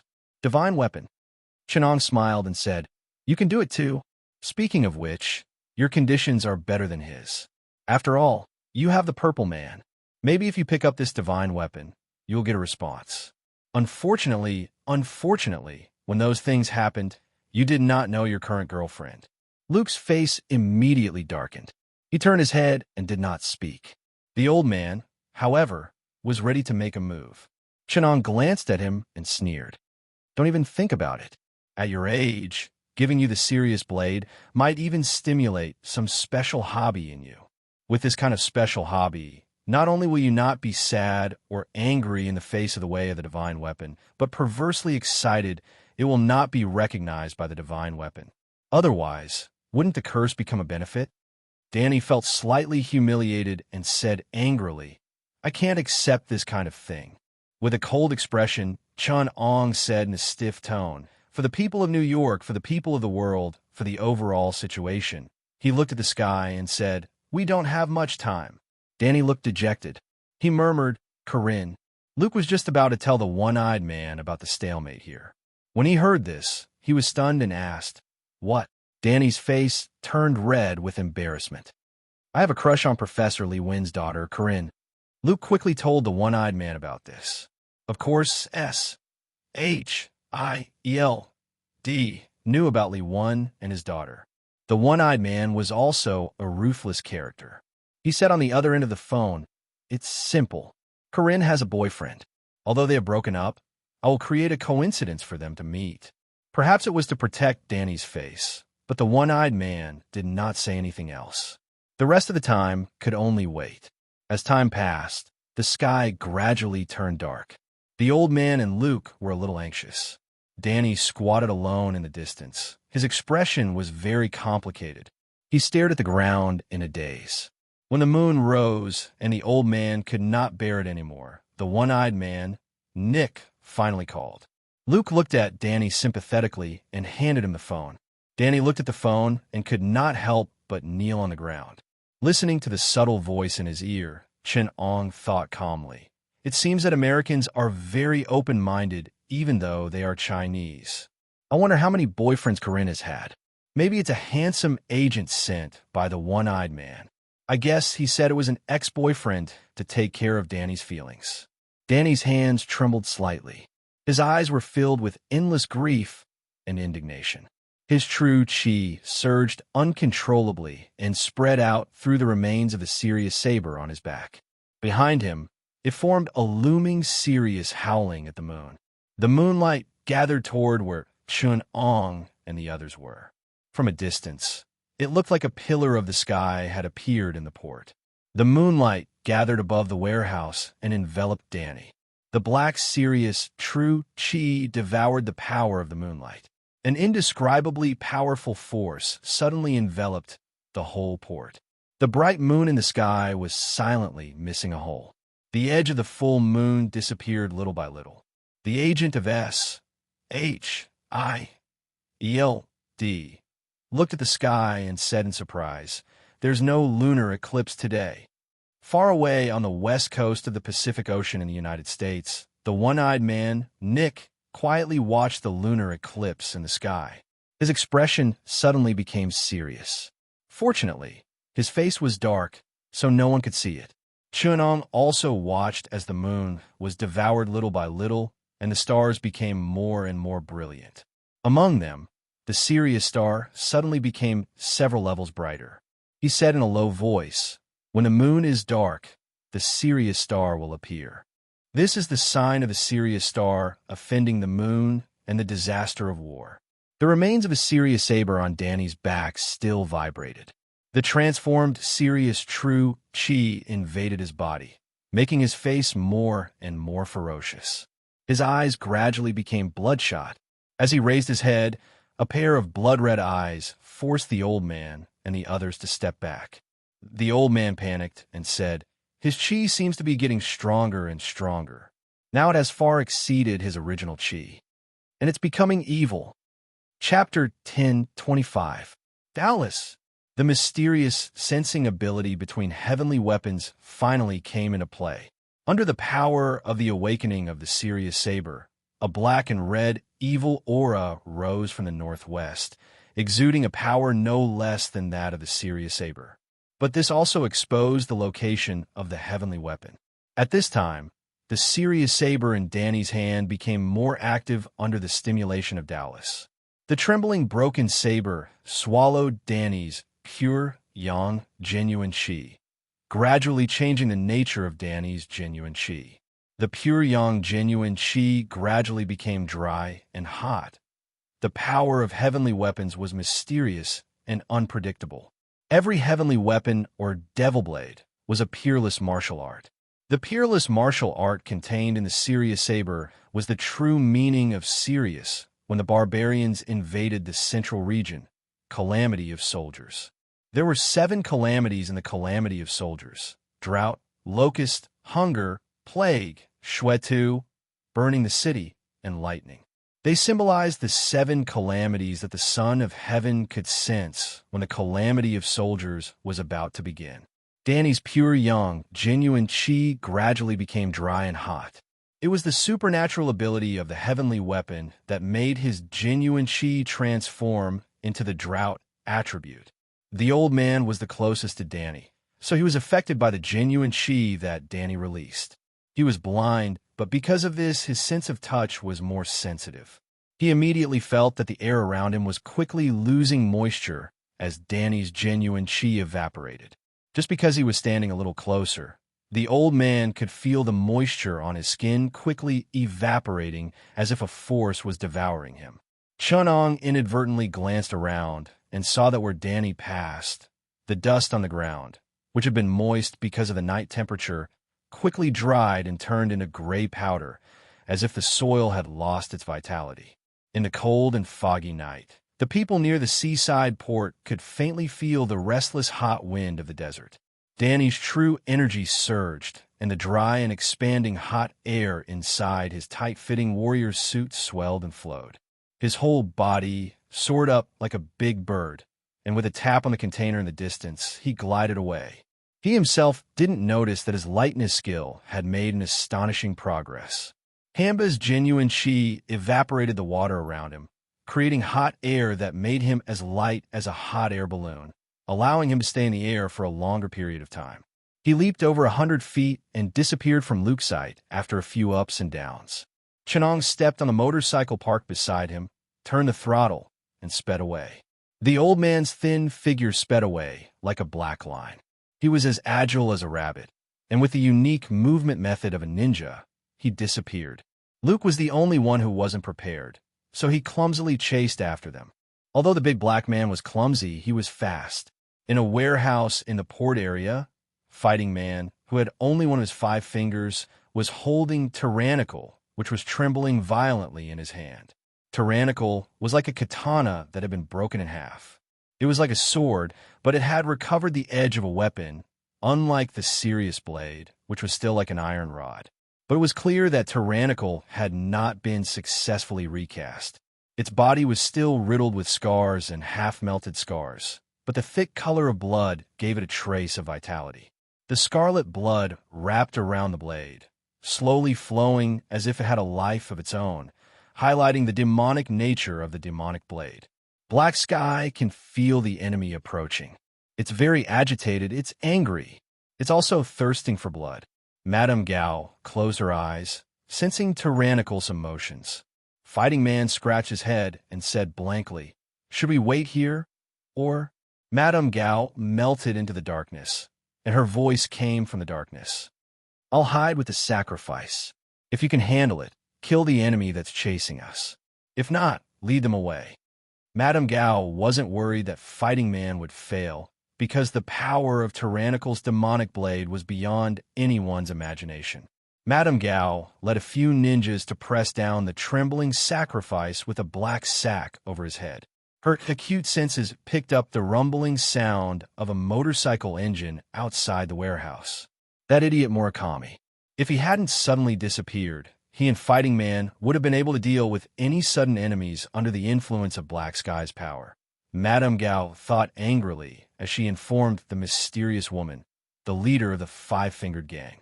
Under the starry sky in the early morning, the moon had just recovered from the lunar eclipse. The silvery moonlight shone on Danny's figure, creating a blood-red halo around him. In the dark, Chun-Ong drew out 2 pistols from behind his waist, calmly pulled off the safety, and put 2 index fingers on the triggers. The moonlight shone on the metal of the pistols, reflecting the brilliance of light. Danny waved his hand, and Hitorigami's genuine chi swept out. The blood-red moonlight around his body flowed into his palm like a river. It was as if a blood-red moon had fallen on his palm. His hand and the steel door of the warehouse hidden in the clubhouse, which was dozens of millimeters thick, suddenly burst open. Several ninjas who were hiding behind the door flew backward. The door of the warehouse was completely opened. The ninjas who were affected by Hitorigami's true energy quickly lost all their moisture. Their originally plump and tender muscles and collagen quickly shriveled and withered. They shriveled into a ball, their faces still maintaining a ferocious expression as they turned into dried corpses. Fighting Man's face couldn't help but twitch as he looked at the dead ninjas. He gripped the hilt of Tyrannical's excessively long sword and asked solemnly, "Who are you? Why did you ruin our Hand's grand plan?" Chun-Ong couldn't help but shake his head. "You can't say it out loud." Fighting Man was stunned. "What?" Chun-Ong had to explain to him. "Under normal circumstances, you can't confess to your organization. The Hand isn't a secret organization. It's just a small, underground criminal organization. Under the nose of the U.S. government, there's no privacy at all. When Hydra does something bad, you could say, 'Cut off 1 head, and 2 more will grow,' or shout, 'Long live Hydra.' But it's an extremely secretive, evil organization. They're not on the same level as you, who live under the nose of the government. At this time, you can say, 'Don't ruin our plan.' But you can't reveal your identity by announcing your name. Now, everyone knows it's the Hand's doing." Chun-Ong looked at the S.H.I.L.D. agent who had just arrived. He couldn't help but put his hand on his forehead and sighed. "I think the Hand's doing. It's over." Fighting Man didn't know what to do. Instinctively, he wanted to reflect on what he had done wrong. But at this time, Danny made his move. The Hamba genuine chi of the calamity of war rumbled, and a dry, hot wind immediately enveloped the entire warehouse. Even the ninjas, who were accustomed to extreme environments, felt uncomfortable with the sudden change of environment. Their lungs were burning, as if a rough brush was scraping them with every breath they took. Every time he breathed, he lost water. The things around Danny also began to dry up. Fighting Man's face became even more serious. He said in a low voice, "The tribulation true chi? This is the serious blade." If it were any other heavenly weapon, Fighting Man's expression might not change. But for an old guy who was hundreds of years old, the memory of his youth clearly had a deeper impact. In particular, he had faced the serious blade at its most glorious time. Genghis Khan, Temujin, the proud son of heaven, used the serious blade to conquer all countries. His first move was the 7 disasters of the sword. Wherever he went, natural disasters, man-made disasters, and military disasters destroyed all lives and civilizations. This was the common nightmare of the 5 leaders of the Hand's Hand. Fighting Man held Tyrannical tightly. It seemed that only this unfinished demonic blade could give him some psychological support. He swung his sword in the air. At this moment, Danny's body suddenly tensed up. Goosebumps appeared all over his skin. His keen senses and intuition as a warrior made him instantly feel that he was being targeted by something terrifying. But there was only a void in front of him. But Danny could clearly feel that in the void where Fighting Man pointed his sword, there was a brutal, ferocious, and irrational bestial nature that seemed to have accumulated through countless killings. It was the eyes of a ferocious beast when it was hunting. Stimulated by this, Danny's true chi became more and more active. He seemed to smell the stench of the beast in front of him. Fighting Man's face paled slightly. Even though he was holding Tyrannical, he seemed to be afraid of what Tyrannical had released. A gust of fishy wind blew over. Danny held the remains of the Sirius saber in his right hand and swung out his cudgel. The surging drought demon, True Chi, instantly emptied the water in front of his cudgel. The invisible beast also pounced on him. Danny felt that the area covered by his True Chi was empty. This feeling of aimlessness made him feel powerless and uncomfortable. The remains of a celestial wolf saber blocked a tremendous force. Danny, who was swinging his staff at Danny and Medare, trembled violently. He was thrown into the air by a tremendous force and could only use his divine weapon as a shield. Although the beast's claws had bitten into the indestructible god weapon, the force carried by the beast still stained Danny's body. On his upper body, some spots on the tight-sleeved warrior's suit began to rot. The color of the fabric turned black. At first, it was just a little bit, but then it quickly expanded into a black spot. The ash rotted away and then fell off. Danny's clothes were rotted one after another, with holes appearing on them. The skin under the holes quickly turned white and lost its life force. Some parts even began to rot. Danny cried out in pain, and his face turned cold. Immediately, the drought demon's true energy, surging around his body, began to wear down the corrosive power. His pale, rotten skin quickly began to wrinkle and wither due to the loss of water, forming a layer of dry skin. The corrosive power only managed to corrode a little bit of his skin before it was worn away. The celestial wolf saber was held against the void. Danny held the two ends of the iron staff tightly against the void. It was as if there was a huge beast biting the middle of the unremarkable iron staff, and the two of them were in a contest of strength. Danny's true chi reached a peak in this confrontation. He struggled to wave the remains of the god weapon to resist the beast's attack. The drought demon true chi drained all the water in the surroundings. Even Shenong had to avoid it and prevent the people from from entering the warehouse and getting within 500 meters of Danny. The remaining guards in the warehouse, the Shoto, and the ninja beside him, were all beginning to weaken. Every time they breathed, they lost a large part of the water in their bodies. Some of their skin had already dried up and turned into wood. A few ninjas knelt on the ground powerlessly, their hands covering their throats and making hissing sounds. Then, their eyeballs began to bulge and their facial features sunk. It was as if they were rapidly losing weight. Finally, their skin was wrapped around their bones, and when all the water had disappeared, they turned into dried corpses. Fighter wasn't in a good state either. The hand he used to control Tyrannical had begun to rot. Black corrosive energy spread from his arm to the rest of his body, but the rest of his body was shriveled beyond recognition. His hair had turned yellow, and strands of it were falling off his face. His strong body was also rapidly thinning. The confrontation between the two sides was reaching its climax. At present, from Chunang's point of view, the power of Demon Blade Tyrannical, which had undergone blood sacrifice, was far above that of the unrecast Sirius Blade. As a weapon grandmaster, Hand had used Tyrannical to create the Dark Space Evil Beast, which was even more powerful. Its power was almost unaffected by the Calamity weapon True Chi, but Danny had to constantly use the power of the God weapon to wear down the damage caused by the Dark Space Evil Beast. The advantage of the power of the God weapon was almost overwhelming. However, the situation between the two wielders of the God weapons was completely opposite. Tyrannical didn't choose to be a weapon grandmaster. Rather than saying that Fighting Man was using the power of the God weapon, it was more accurate to say that Dark Space was using Tyrannical's power to descend. As an evil creature created by Tyrannical, Dark Space's influence on the Demon Blade was much stronger than Fighting Man's. That was why Fighting Man was being corroded by Dark Space. Meanwhile, Danny had begun to immerse himself in the way of the God weapon.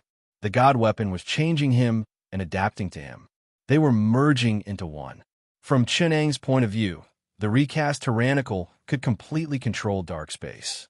However, before the Demon Blade's blood sacrifice was complete, and before it could sense the weapon Grandmaster, using Tyrannical to control Dark Space was extremely dangerous. Tyrannical was now only a bridge between the two. Fighting Man could influence Dark Space, and Dark Space could also use this to corrode Fighting Man. In the hundreds of years since the Demon Blade was lost, the demonic beast, known as Dark Space, could not be completely controlled. Hand and Hui, who could only use its power through the yin-yang technique, were gradually being corroded by the demonic beast. If this continued, one day it would no longer be Hand and Hui controlling black space, but dark space controlling Hand and Hui. The beast would transform into a god.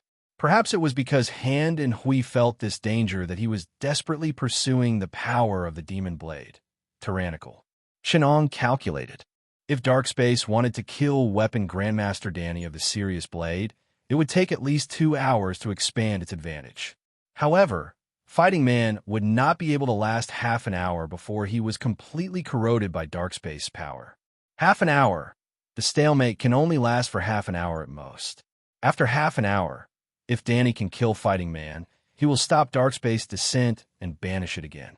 If Danny can't kill Fighting Man, who is a vessel, and Fighting Man refuses to give up, he will be completely corroded by the beast's power and become the beast's vessel in the real world, dark space. At that time, dark space will control tyrannical. Once this demonic beast that has been fed for hundreds of years loses its weakness, Danny will not be able to fight against it. At that time, Danny's best option is to escape. Using Fighting Man's body, dark space will be able to communicate with tyrannical. After all, it's an evil creature created by the demon blade. After that, as long as Hand and Hui are the remaining 3 controllers, it will be able to transform from a beast into a god and become an evil god. It will continue the blood sacrifice to the demon blade and become Tyrannical's weapon grandmaster. From then on, it will completely change its fate. From an evil creature created by the demon blade's power using human beliefs and negative emotions, it will become the controller of the demon blade in one leap. Chapter 1026. Shenong observed for a while. He felt that it would take some time for the 2 of them to fight to the death, so he turned and left. He followed the trail Madame Gao had left behind when she retreated. There was still half an hour until the time of the ritual. Madame Gao and her subordinates started to set up the ritual. According to the incomplete necromancy book, she first used the blood of the black goat to draw a pentagram on the ground. Then, she lit special incense candles at the 5 corners of the pentagram. She skinned the black goat and peeled off the goat's head. Madame Gao drank the blood from the black goat's heart and draped the goat's skin over her head. Her eyes observed the entire warehouse under the black goat's eyelids. The pitiful sacrifice was brought up. 2 ninjas pressed down on his arms, forcing him to kneel in the middle of the pentagram altar.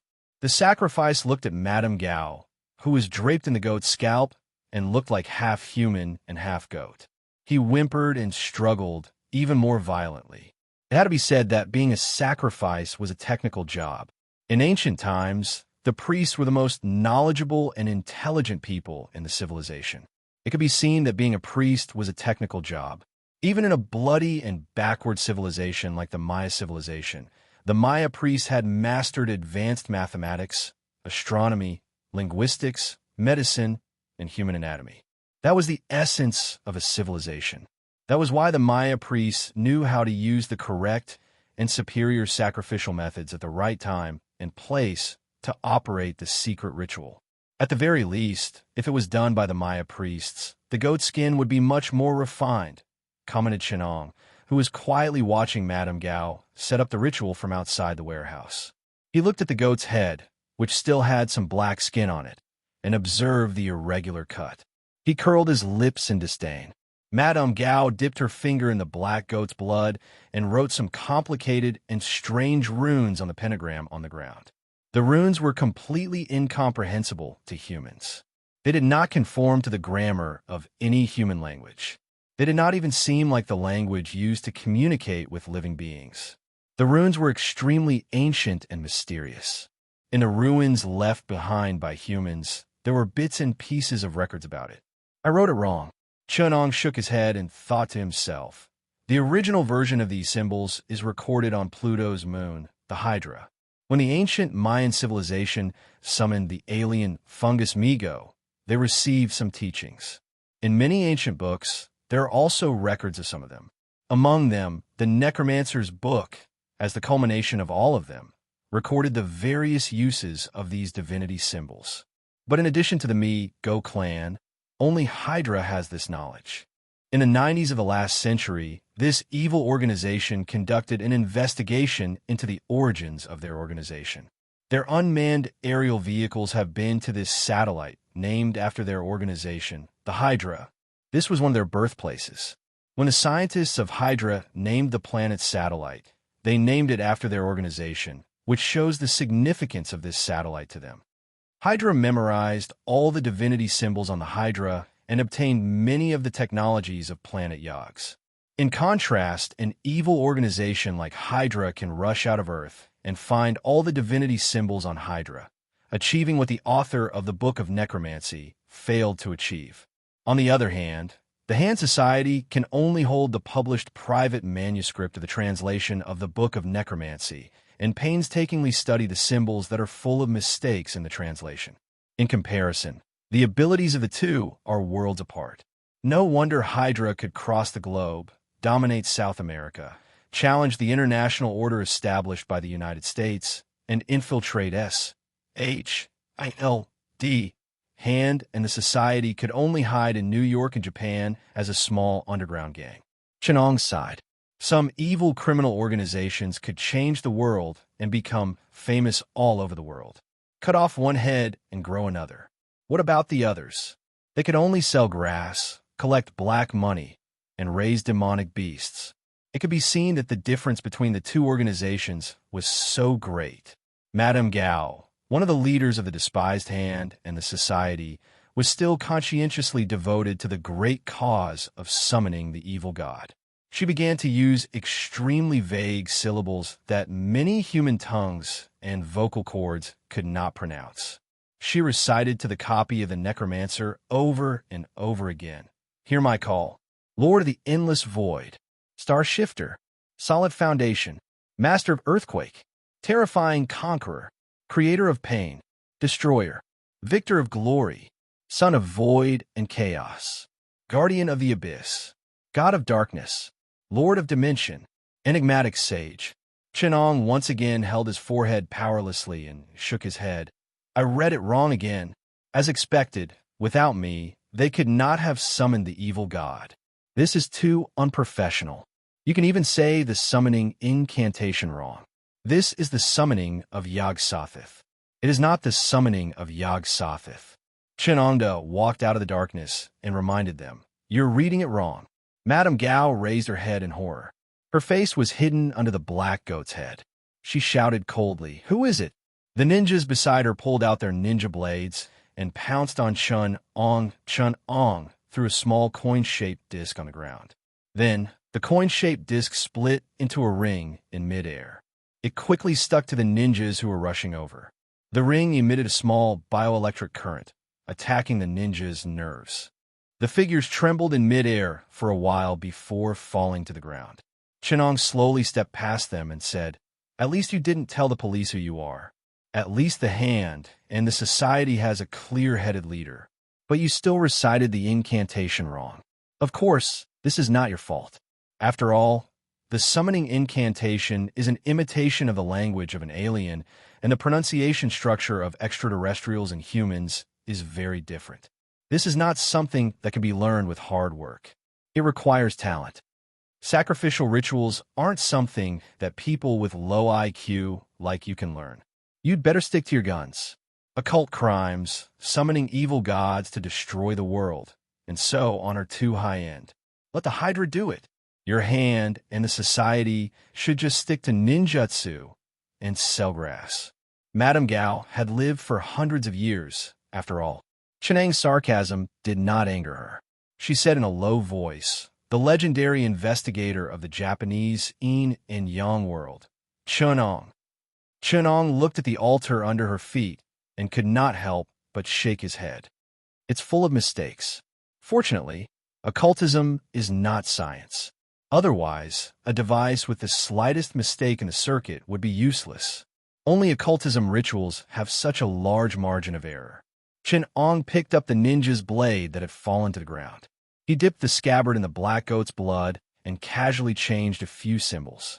Then he walked up to Madame Gao. Madame Gao looked at him quietly and did not stop him from lifting the mask of the offering. Looking at the terrified middle-aged man under the mask, Chunong seemed to have expected this. He nodded inside. As expected, it wasn't you. Madame Gao was puzzled. Didn't you come for us? At this moment, Luke Cage had also reached the warehouse. He hid in the darkness and eavesdropped. I had my suspicions at first, but now I can confirm that the people who stole the real offering weren't you. The real offering was a young woman. This man should be David, who went missing a month ago. His birth astrolabe is very similar to the offering, but they're not the same. But it's not the same. I noticed this when I checked the information. It's not hard to figure out that two people with similar birth astrolabes went missing at the same time. It's a scapegoat. David was just Erica's scapegoat. Hand and the society, who fell into our sights from the beginning, were also scapegoats for the mastermind. He let you get the wrong offering, but he already had the real offering in his hands. Who is he? Another woman walked out of the darkness. It was a Caucasian woman. She was old, but there was still an amazing charm left on her face. It could be seen that she must have been a peerless beauty when she was young. Chenong, however, just stared at her calmly. He was not surprised at all. No matter how beautiful she was when she was young, she was old after all. Chenong smiled and said, "You should be able to use the most flexible and most important finger in your hand. Although the society has 5 fingers, the Murakami is too mediocre. The fighters are too stupid, Soanda is too incompetent, and Madame Gao is too ruthless. Only someone with the temperament of a real leader can lead this ancient criminal organization." Hearing Chonang's words, Alexandra could not help but smile contentedly. However, Chenong continued, "Unfortunately, you're just the leader of a small organization like the society." Chenong looked at her and shook his head. "You're not that strong." "That's true. If you were too outstanding, you would have developed the society into an evil giant a long time ago. You wouldn't be like this. After hundreds of years, you're still a nobody." Alexandra's face turned green with anger. Madame Gao was slightly calmer. She asked, "You said that our society was used by someone. In that case, who is the mastermind who is using us?" Chenong just looked calmly in a direction outside the warehouse and said slowly, "Of course it's the person you've never thought of. It's also the person we excluded from the beginning. The society thought that you were using him, but you didn't know that you were the prey of someone else." Chenong looked at his watch. It was time for the sacrificial ceremony. In the distant horizon, there seemed to be a flame suddenly ignited, illuminating the sky with a crimson-red light. The red clouds rolled, and the clouds seemed to extend countless tentacles. It was like a huge piece of meat, with many tentacles and mouths growing on it. Some creatures that looked like arthropods and shell-type creatures with dorsal fins or membranous wings on their backs soared into the sky from that direction and circled in the sky. Chenong said in a low voice, "Now, the mastermind behind this is already halfway to success." Alexander said with a serious expression, "Why is it only halfway? He has clearly completed the sacrificial ceremony." Chapter 10:27. The insects that appeared in the sky flapped their huge membranous wings and emitted a buzzing sound similar to insects. They were about the size of 2 grown men, and their bodies were covered in a layer of cuticle. Their armor was like that of locusts, and they were covered in spikes and antennae. They looked like huge locusts that stood on 2 legs like humans. Their forelimbs had a pair of huge pincers. When they swooped down, they could use those pincers to clamp down on their targets, fly into the sky, and then throw their victims down from a high altitude. Or they could bring their victims to a high altitude where the air pressure was low enough to burst their lungs. Hundreds of these insects flew up from the direction where the huge flames had appeared as if they were on fire. They flew densely in the sky, and the buzzing sound of their wings was as ear-piercing as a swarm of bees. They were constantly twisting in the sky, and they danced in the clouds that stretched out their tentacles. They spat out something that looked like silk threads and landed on the blood cloud and flesh. They looked like spiders spinning something. The number of these things was enough to make one's scalp go numb. "What are these monsters?" Luke was already a little flustered. He pulled out his pistol and pointed it at the leader of the Hand Peace Society, Alexandra. Alexandra was obviously shocked by this scene as well. She was greatly affected by the fact that she had fallen into the enemy's trap. She said in a daze, "These are the descendants of the great old ones, monsters from hell. The great old ones are the source of all evil. They are existences that humans cannot understand. Compared to them, Black Sky is just an ignorant beast." Luke said with a trembling voice, "Can you send these insects back to hell?" Alexandra turned around and looked at Chenong with a pleading expression. Luke also turned his gaze to Chenong, seeing that everyone was looking at him. Chenong cleared his throat and explained, "Their race is called the Migo. They are not monsters from hell, but an alien race. They are worshippers of the most powerful evil god among the great old ones. They live on planet Yogus, and they're not insects. According to human biological classification, they belong to the fungus family. This is a lower-level race among the Yogus fungi. They are the warriors of their race, or rather, cannon fodder. Fortunately, there hasn't been a superior race that has mastered the technology of the Migo clan. We must seal their space door to Earth as soon as possible." Luke didn't have the time to ask more. Instead, he asked straightforwardly, "How do we seal that space gate?" Chenong thought for a moment and replied, "The space door is open from planet Yogus to Earth. Either we use space interference technology to disrupt the stability of the connection of the space door there, or we destroy the coordinate point on Earth, which is the altar. In terms of methods, we can wait for the Guardians of Space on Earthside, such as the Avengers, the Liberators, or the Kamartaj Mages. Their New York sanctum is quite close, and any Guardian force can detect the changes in Earth space. When they come, just cut off the portal." Chunong rubbed his chin and muttered to himself. Moreover, the coordinates of the dimensional door are two-way. When Yogus opened the dimensional door to Earth, it also provided its own coordinates to Earth. Generally speaking, this kind of war is always the unlucky one. Earth really can't be called a weakling. It's hard to say who's sending themselves to our doorstep. Solar System Martian Revolutionary Alliance Intellectual World Observation and Response Department. Abnormal spatial disturbance detected from Ursa Major. The coordinates have been analyzed and sent to the Soviet 3rd Interstellar Fleet for processing. Soviet 3rd Interstellar Fleet.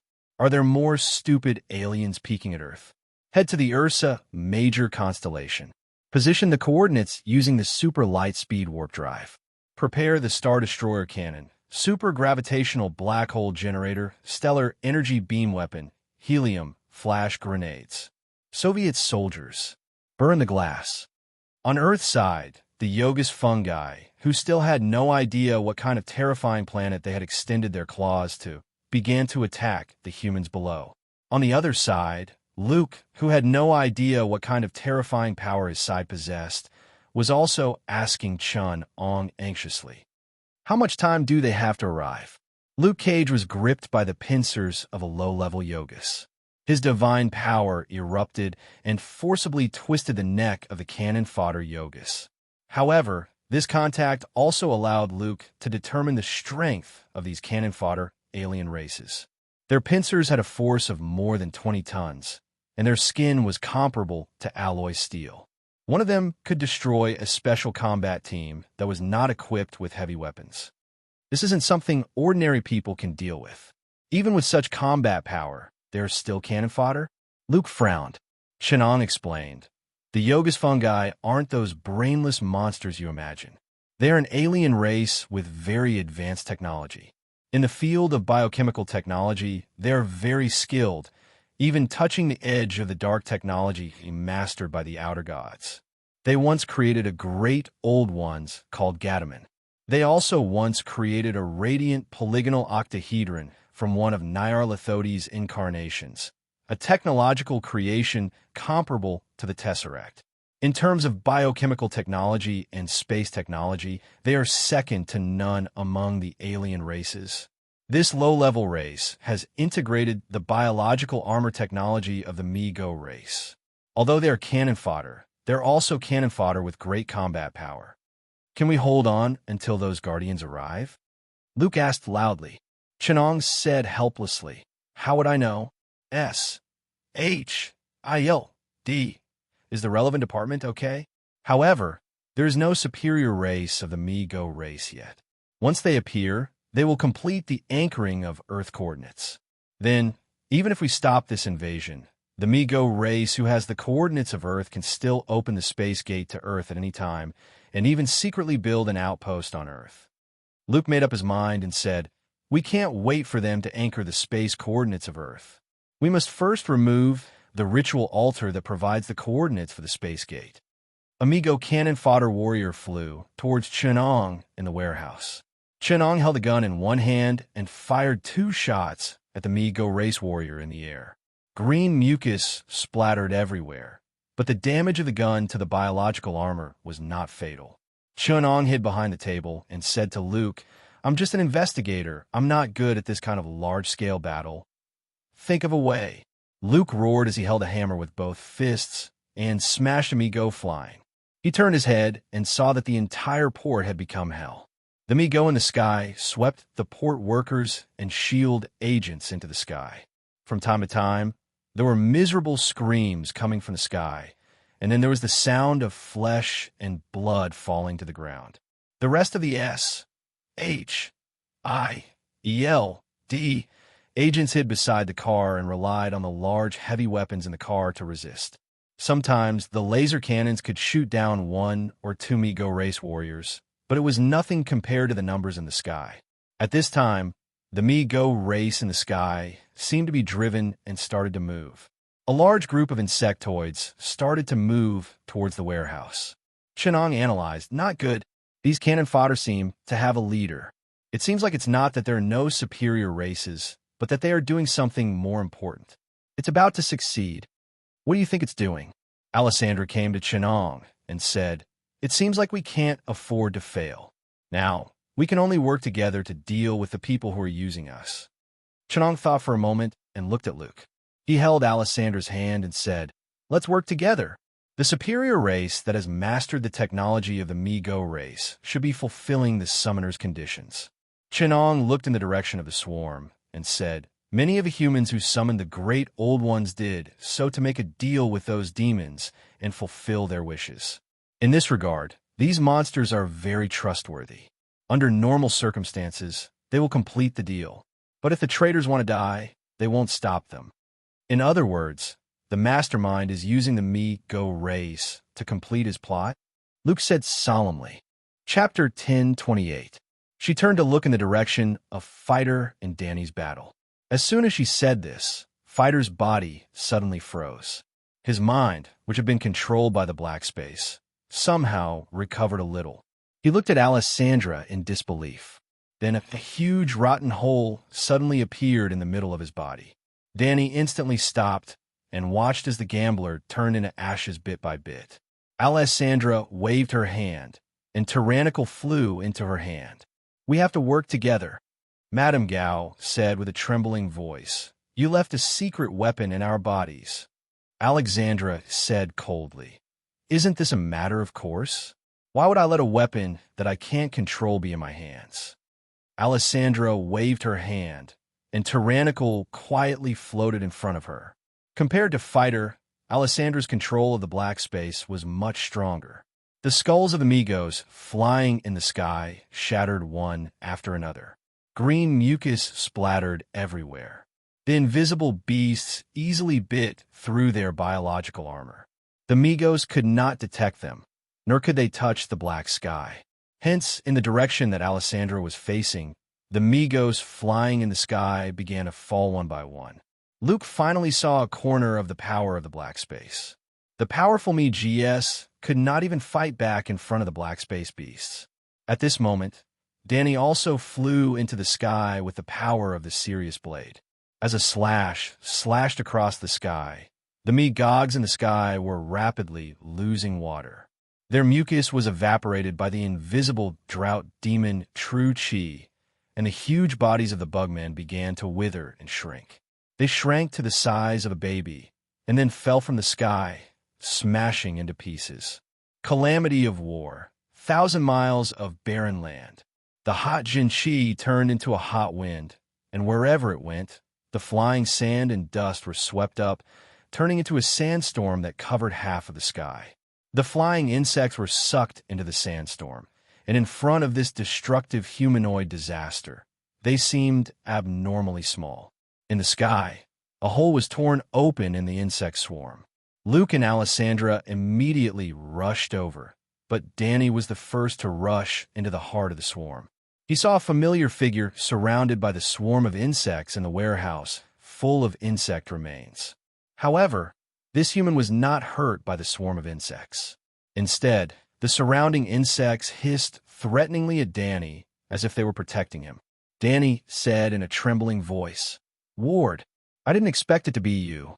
This was Danny's childhood friend, the son of his father's murderer, Harold, Ward Mitchum. Ward smiled proudly and said, "Danny, you know, I used to be deeply uneasy about your arrival. Ever since I knew you weren't dead, I've been afraid that you would come back and take my company away. After my father died, I got some information from him. Originally, I wanted to destroy his will, but he actually gave you his property. At that time, I was very angry, but I found something from his belongings." Ward laughed loudly. "That old fellow doesn't treat me as his son at all. His death was not an accident, but a conspiracy, a scheme to avoid your vengeance and cure your own cancer and disability at the same time. He made a deal with Shiwa Society to slow down his illness and help Shiwa Society dig up some ancient ruins and ancient books. In the process, he became more and more familiar with that kind of evil. In order to obtain the power to cure his cancer, he even made a deal with some powerful evil existences. Later, his opponents in the Hand Society grew tired of his control, and he also predicted his own death, dying at your hands. So, he decided to fake his death once. He prepared a spare body for himself, took out his brain, and gave it to those monsters. Then, he used the remaining people to set up a sacrificial ceremony here, transferring his brain to another young body. It was obvious that Ward was almost driven mad by these schemes. He chattered on, "But I found out about his scheme. He actually wanted to leave me nothing. The documents he left behind gave all his property to his new identity. My sister and I had nothing. Because of the change of body, he did not treat me as his son. So, after I found out about all this, I wanted him to go from fake death to real death. I also made a deal with those monsters to find his brain and kill him." Ward laughed crazily. His voice sounded like he was crying. "I succeeded. I killed someone who is already dead. No one can punish me." Danny looked at his crazy friend and fell silent. He said in a low voice, "And no one will punish you." Chenon walked over slowly and shook his head. "Mig is actually very trustworthy. They will not use the summoner who made the first deal to make a second deal." Behind the laughing Ward, another person said slowly, "You always think you're smart, my son." Ward's smile froze. He slowly turned around and saw another version of himself, a young, high-spirited Ward. Danny had said, "So it's you," when he saw this Ward. But he had guessed wrong. Ward looked down at his body and was horrified to see that his hands were full of wrinkles and age spots. He could not even feel his lower limbs, so he could not stand at all. In everyone's eyes, he was Harold in a wheelchair. Behind him, Ward laughed in a low voice and said, "I took my body back and gave it to you. I want you to see with your own eyes the consequences of betraying me. You are my son after all, so you should take this broken body of mine and live on." Ha! At this time, Ward remembered everything he had tried so hard to forget. He was already crazy, but at this time, he suddenly came to his senses.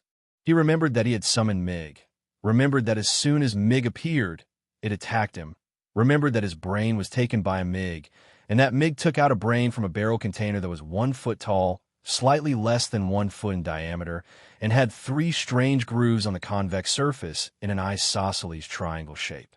His father's brain. Then, his brain was placed inside the brain container, and his father took over his body. Then, after these strong stimuli, he began to hallucinate. He heard Harold saying to him proudly, "How can other people's bodies be more suitable than yours? My stupid son. That's right, you still have a sister.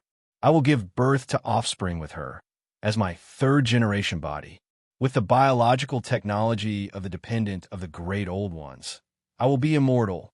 Ward's brain was placed back into his father's body, but at that time, he had already gone mad. Ward's old body began to tremble violently. He raised his head to look at Danny, then suddenly turned around and frantically grabbed his own body, which was also his father, Harold. However, his chest was immediately pierced by the pincers of the Mig warrior next to him.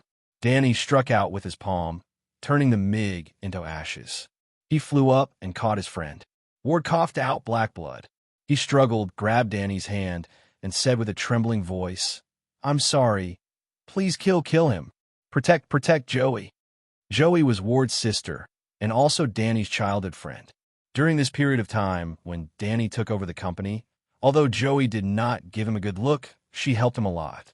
In a brief moment of clarity, Ward uttered his last words.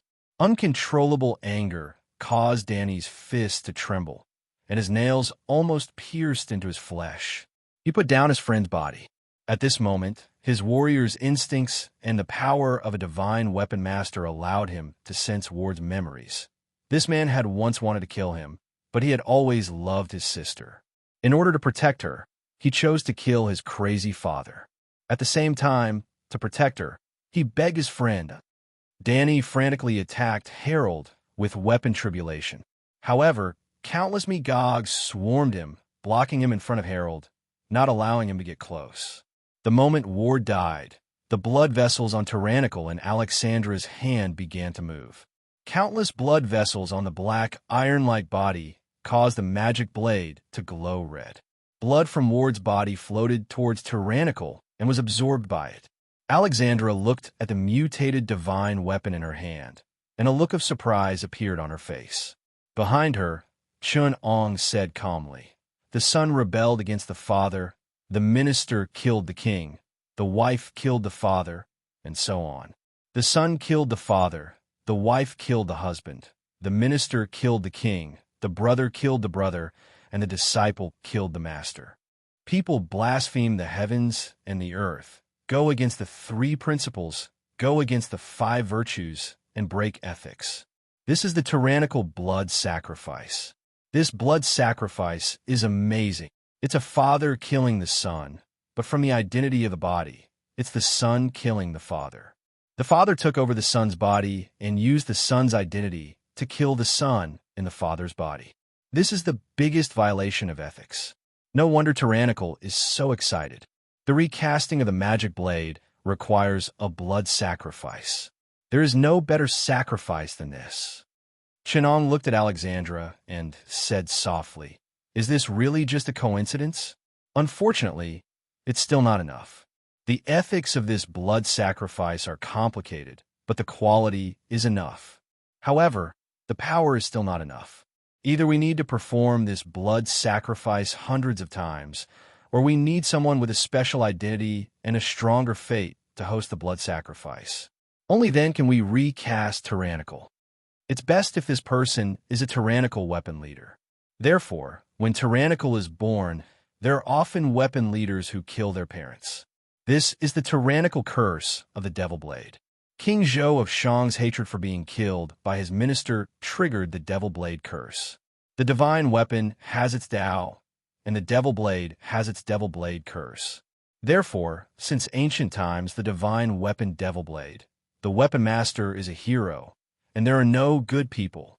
Harold looked at his own corpse and laughed.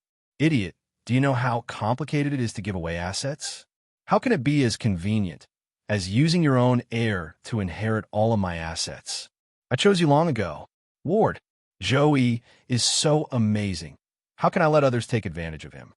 Chapter 1029. A 5-foot-long Migo slowly crawled out from behind Harold. It looked like a crustacean, but it was divided into many segments like an insect. It had membranous wings like a bat on its back, and there was a whirlpool-shaped ellipsoid on its head. The ellipsoid was covered with many short tentacles. It used its last pair of limbs to walk upright, and the colors on the lumps on its head kept changing. This was a unique optical language. It was the language used by the superior races of the Mi-Go to communicate with each other. As everyone knew, the amount of information and speed of communication in optical language was far greater than that of acoustic language. It was obvious that the evolution of the superior me go had surpassed that of humans to a certain extent. The membranous wings on its back trembled slightly, and the rapidly vibrating membranous wings produced a buzzing sound. The frequency of the sound was getting higher and higher, and it made the people standing in front of it feel dizzy. Chenong took out a noise-canceling headset and put it on. He reminded everyone, "This is the superior race of the Mi-Go. They are highly intelligent extraterrestrial creatures. Their civilization is very advanced. They use the color changes on the lumps on its head to communicate, but they can also use the vibration of their membranous wings to imitate human language. They can also use the high-frequency sound produced by the high-frequency vibration of their membranous wings to hypnotize people." Chenong looked around and realized that the members of S.H.I.O.D. were all protected by specialized equipment. Mrs. Gao and Alexandra from the Hand in Society had the power of black space to protect themselves. Danny easily blocked his ears with true chi. Only Luke Cage was slightly affected. However, he had mutated, and the ultrasonic hypnosis was not very effective on him. Alexandra pondered for a moment and understood. She said in a low voice, "Harold must have planned this for a long time. Due to our lack of knowledge and mysticism, we had no choice but to use him to hold this sacrificial ritual. We started working together 3 years ago. At that time, I knew that he had cancer, but he did not want to die. So I threatened him with curing his illness and disability to help us with the blood sacrifice. However, through the Herald Corporation's continuous collection of mysticism magic books like the Necromancer's Book, Harold gradually mastered many secrets that we did not know. He gradually sank into this terrifying evil knowledge." Chenong interrupted Alexandra. "It's not that simple. You're still trying to hide something. For example," Chenong glanced at her and smiled. "Why did the Hand Society summon the old gods? Is it to obtain the power of the old gods, or is it for other purposes? It's impossible that you don't know about the existence of the old gods. Even if you're just their kin, although you can obtain the power bestowed by summoning them, the consequences will be endless. How many of those who summon an ancient, evil existence like the great old ones have a good ending?" What Chenong said, Hand in Society could not deny at all. This logic was very simple. Hand in Society were not the crazy believers of the old gods. They would not be unaware of the danger of the evil gods. But for some kind of conspiracy, they still chose to use the blood sacrifice to summon these dangerous existences, indicating that they definitely had a trump card to deal with them. Chenong calmly analyzed, "Herod is very smart. He knows that he doesn't have the power to fight against you. The Yakuza's surveillance and infiltration. That day when Murakami attacked me at Herod Corporation, I discovered that Herod Corporation's security department had already been infiltrated by the Yakuza. You could take Herod's life at any time. So, Herod chose to take the risk. He planned to first take control of the sacrificial ritual by swapping the sacrificial items, obtaining the power to fight against you from the old gods. At the same time, from the magic book, he learned about the Mi-Go's biological technology that could replace the brain, and he also learned about the star map that leads to planet Yogus. Our involvement should be an accident. Herod could not have known about Mitchell's movements, and he did not know that we were investigating. So he used the Yakuza to hide his sacrificial ritual. It was an accident. But this accident caused our investigation to go astray. My attention has been focused on you, and that is why Herod's conspiracy succeeded. Herod's first step was to fake his death, to escape from your surveillance, and to hide himself because no one would suspect a dead man. Through the previous sacrificial rituals, he obtained some secrets from the old gods, and he borrowed the power of the old gods. He prophesied his own death at the hands of Danny. So he also wanted to use his death to deceive Danny. He gave his shares and assets to Danny to stop him from continuing the investigation. This also fooled me. When I saw that Herod's body did not have a brain, I did not think that he wanted to switch bodies, but thought that he was already dead. One of Herod's goals was to replace his own son, Ward's body, to get rid of the cancer and disability of his old body. He needed to borrow the power of the Mi-Go's race.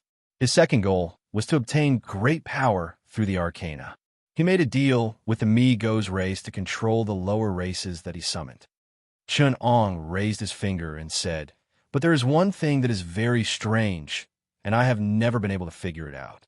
Why did he tell you the correct time and place of the sacrificial ritual, but use a fake sacrificial item to deceive you?" Herod carried out this sacrificial ritual completely alone and secretly.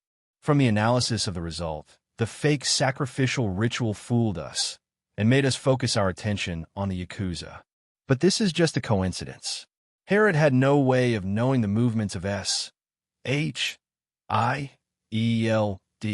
He might have used the Yakuza to divert attention, but that was not enough for him to take such a huge risk to lure the Yakuza here. Unless...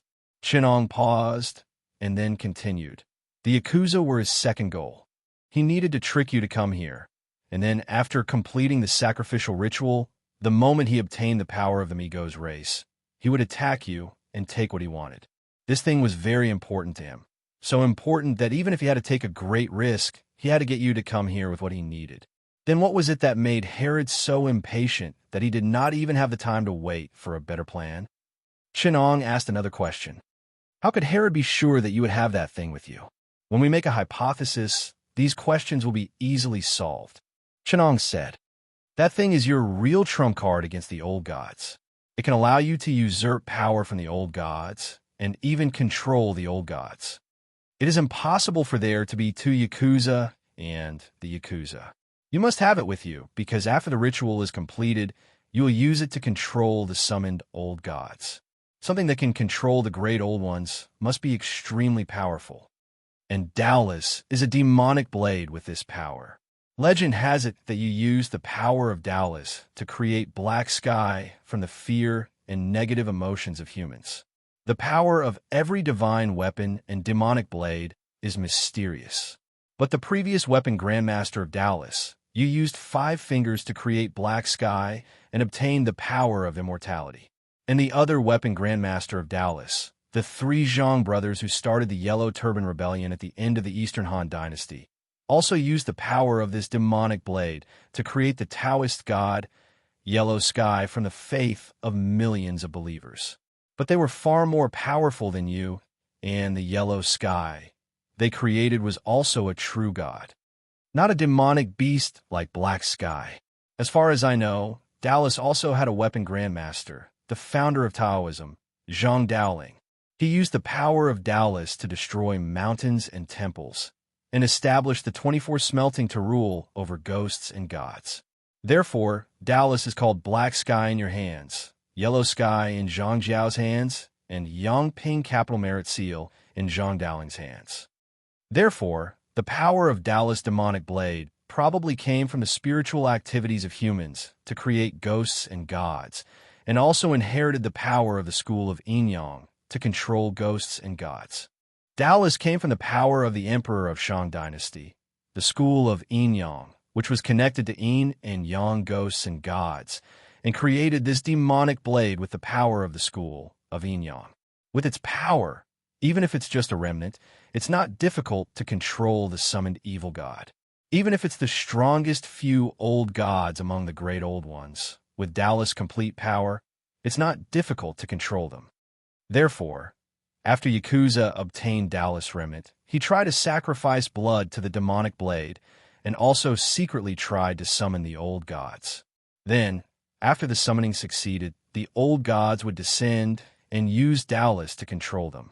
All these plans might have a chance of success. Chun-Ong laughed coldly and shook his head. Unfortunately, your plans have long been seen through by Harold. He beat you at your own game and used fake sacrifices to lure you here. He was prepared to use the power of the old gods to seize Dallas after the sacrifice was successful and then counterattack the old gods. Chun-Ong turned to look at Harold and smiled. Am I right, Mr. Harold? Chapter 1030. Luke Cage's eyes wandered between Hand and Harold. He hesitantly moved closer to Chun-Ang's ear and whispered, Mr. Investigator, which side do you think poses a greater threat to us? Chun-Ong sighed and said, The situation is clear now. Harold has summoned the evil god, and Hand in Hand have the demonic blade Tyrannical, which can control the evil god. They both want to destroy each other, but no matter which side wins, they will have to use tyrannical to control the evil god. The key is tyrannical. Only by controlling the Taoist Tao can we take the initiative. Otherwise, any one of them will lead to a disaster. Luke and Danny turned to look at Alexandra. This old woman, who had lived for hundreds of years, was no saint. She said in a low voice, "We can help you seal the evil god." Chunong coughed and reminded her, "As long as you help her destroy the alien creatures controlled by Harold, she will have the chance to break into the core area of the altar and use Tyrannical's power to usurp the control of the altar. She will control the evil god's followers and seize the evil god's power." Danny immediately picked up the remains of the Sirius blade and looked at Alexandra warily. Seeing this, Harold laughed coldly and said, "Looks like there is no trust between you two." Chinong turned to him and said, "Many people think that they can fool the evil gods, and now their souls are wailing in regret. You think that you can make use of those existences, but you will end up burning yourself by playing with fire. Their indulgence is not kindness, but watching your foolish actions, and then at the critical moment, they will bring you despair." Harold said to Luke, "Help me obtain tyrannical, and all of this will end. I have always been a law-abiding businessman, and I have already obtained everything I wanted, but you don't want to pay the price." Luke said directly, "Yes." Harold said calmly, "Help me obtain tyrannical, and I will use it to end everything. Otherwise, I will be controlled by the evil god, and when that happens, none of us will be able to get away with it. I also don't want to give this world to the evil god. No one wants to. I only made a deal. Now, I want to refuse to fulfill the contract on the grounds of force majeure." Chinong smiled and said, "The old gods are not financial institutions. There is no such thing as winning and losing. They only win because they make the rules, and no one can avoid paying the price." Luke glanced at Chinong. Instead, he took a few steps back, moving away from the space between Chinong and Harold. Chinong calmly said, "Harold has already gained too much. This was a price he couldn't afford, and fighting with the evil gods wasn't a wise choice either. Apart from seizing Dallas, he had no other choice. Hand and society were also forced into a dead end. They couldn't lose tyrannical. I don't think we need to get involved in this mess now." Luke was confused. "But no matter which side wins, we can't accept it," Chun Ong said slowly. "So, we only need to deal with the victor among them, instead of letting them work together to kick us out first. As long as we don't get involved, they won't be able to trust each other and form a tacit agreement to deal with us first."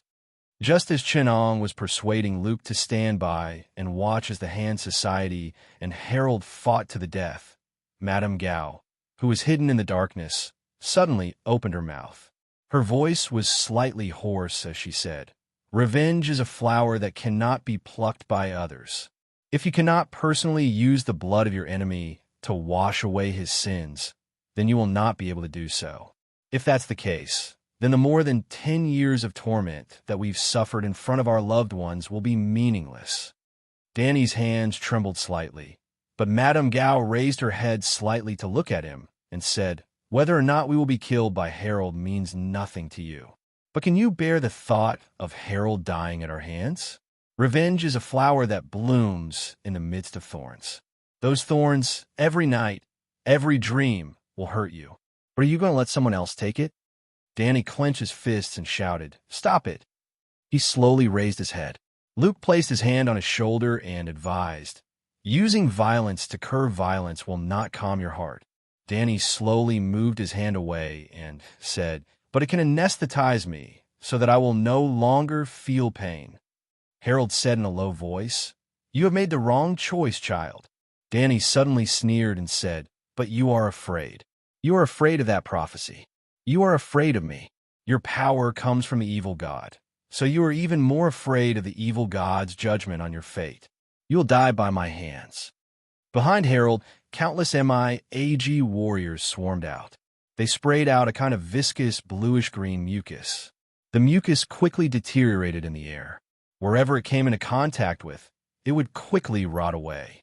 Like a fungal carpet, it adhered to the ground, walls, and everything else. Like lichens, it would rapidly spread out to cover the surroundings. If one were to look closely at the green fungal carpet, they would notice that it was made up of countless tiny, creeping tentacles. Those tentacles wanted to grab onto everything around them. It appeared as if the fungal carpet was grabbing onto the objects around it, slowly spreading and devouring them. However, any of the countless tiny tentacles that got close to Danny would quickly lose water and wither away like they were on fire. Even with the strong vitality of the fungal carpet, it could not resist the corrosion of the Hitterigamy's vital energy. Seeing the fungal carpet spreading towards her, Alexandra tried to use her vital energy to resist it. However, she discovered that physical attacks had no effect on these things. The lethality of her vital energy was also negligible. Anything that came into contact with these things, be it steel, concrete, or flesh, would quickly decompose and spread.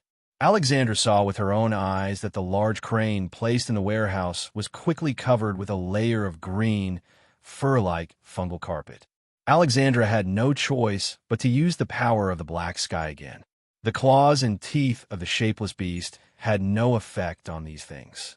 The corrosive power of the beast seemed to be able to cause the fungal carpet to wither and decay, but these things were growing too fast.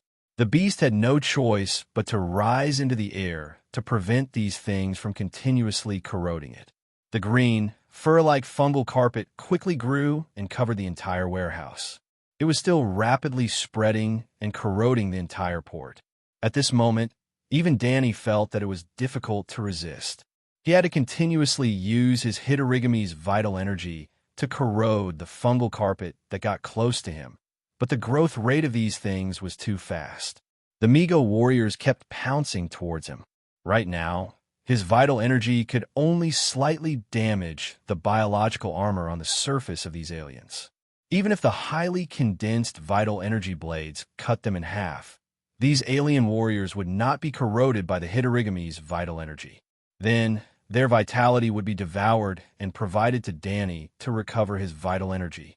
Even if they were cut in half, the aliens that fell into the fungal carpet would continue to absorb the substance provided by the fungal carpet. The green fungal carpet would crawl onto their wounds and stick them together. Then, these aliens would quickly climb back up and pounce towards Danny again. It was getting harder and harder for Danny to achieve victory. Alexandra and Madame Gao were also getting more and more anxious. Luke Cage and Chun Ong retreated to the side to observe. Luke looked at the terrifying green fungal carpet and felt his scalp go numb. Even one-eyed Nick, who was observing through the command system from afar, was unusually serious. He said to Luke through the earpiece, "These aliens are a huge threat to Earth. I've already contacted the Avengers. They're on their way. That investigator seems to know something. Go ask him about these alien bastards." "No need." Chenong stood up. "I'll tell you directly." Luke covered the bone conduction earpiece and said in surprise, "You can hear us." Chenong pointed at the noise-canceling earpiece he was wearing and said, "I hacked into the nearby channel. This is not a technology that can be mastered by ordinary people." Chenong said nonchalantly, "I have a government background. I'm an insurance investigator sent by China. Do you remember? I hope you can explain the scope of this insurance investigator's work to us after this is over," One-Eye Dragon said with dissatisfaction. Chun Ong pretended not to hear him and continued to explain, "I've already explained the background of these aliens to you. They come from the fungus race of Yugas, Migo. Planet Yugas is somewhere in the Ursa major constellation. To prevent you from seeking death, I won't provide the detailed coordinates. The Mi-Go race has high attainments in biochemical technology and space technology. They have built a widespread teleportation network and a magic gate system. Yes, magic. Although compared to the magic they learned from the old gods, they're obviously more interested in scientific and technological research. However, these creatures who worship Shub-Niggurath, Yog-Sothoth, Nyarlathotep, and other old gods have also mastered a lot of forbidden magic knowledge." "Wait," Nick said doubtfully. "I think I've heard of these names before, no matter where you heard them." Chin Ong smiled mysteriously. "Remember, what you know is not everything about them. Luke saw Chun-Ong walk to the warehouse where the altar was originally set up. He looked up at the starry sky. Luke asked in return, "I'm afraid you've withdrawn from the battle between them, not just to let them kill each other and be a winner. If any of them wins, they won't give us another chance," Chun-Ong said. Chun-Ong said, "So I just want to deceive them, get out of their sight to do one thing." Luke frowned. "What is it?" Chun-Ong looked at the altar's magic circle on the ground and reignited the 5 candles. "Help me bring the remains of those monsters over." Luke obediently dragged Over-Me-Go corpse, whose head had been ripped open, and placed it in the middle of the pentagram according to Chun-Ang's instructions. Chun-Ong dipped a stick in the green mucus and drew a symbol that looked like 3 cantilevers of the Milky Way, or like 3 tentacles extending from the center. Chapter 10:31. I'm not like the useless members of Hand in society, nor am I a newbie in the occult like Harold. Normally speaking, the dangerous existences that we run into during our investigations are not existences that can be dealt with by mere humans. Not to mention a super existence like the old gods. I'm just a normal investigator. How am I going to fight against those forbidden evil existences? Chun-Ong asked Luke in return. Luke squatted down before the pentagram and studied the mysterious symbols that Chun-Ong had drawn. With just these things, Chun-Ong smiled. An investigator has the 3 treasures, a crowbar, an ancient seal, and a friend. Normally, the early stage is to use the crowbar to protect yourself and sacrifice 1 or 2 friends to get enough clues. Then it's time to face the great old gods and their minions. At that time, we need the ancient seal to deal with them. What kind of spell is this? Luke asked with confusion. The one-eyed man also perked up as he stared at the symbols that Chun-Ong had drawn. Not really, Chun-Ong sighed. Like I said, humans are powerless against the great old gods, just like how an ant is powerless against a giant elephant. In fact, the giant elephant is not evil. It's just that they will not consider the thoughts of the ants beneath their feet. Therefore, when faced with an existence that we are powerless against, we need to borrow the power of another similar existence. Only by exploiting the conflict between the elephants can the ants have a chance of turning the tables. The ancient seal is the symbol of the oldest existence among the great old ones, the symbol of the old gods. It represents their existence. You wish to borrow their power? Luke turned back to look at the port that was already covered by the green fungal carpet. His face darkened. You think one of these existences is not dangerous enough? You want to summon another one. That is just an insignificant race of minions. Chun-Ong shrugged. You don't think they're the true form of the old gods, do you? The old gods have many incarnations. At the beginning of the universe, after they were created, the Creator was not satisfied with his creation, so he created a new god, the Messiah. These miserable outcasts were sealed up by the new God and his knights. What you can see is nothing more than the incarnations and dependence of their insignificant power. Luke hesitated for a long time, but in the end, he decided not to stop him. He chose to trust Chun-Ang's experience. Chun-Ong said casually, "Don't worry, I've seen many summoned avatars of the old gods who have lost control. A mere dependent race, it's not a big deal." Chun-Ong said confidently, "Only those stupid summoners need all kinds of restrictions and conditions. A real investigator can use the ancient seal to summon the old gods and attract their attention." He pointed at the mysterious symbols that were painted on and said, "These symbols themselves have magical powers and effects. The scribblers could only wait for a specific time and use the movement of the stars to carry out the corresponding blood sacrifice to pass the message. I, on the other hand, only need to confirm the location of the star chart and adjust the ritual circle." Chun-Ong made some changes on the pentagram.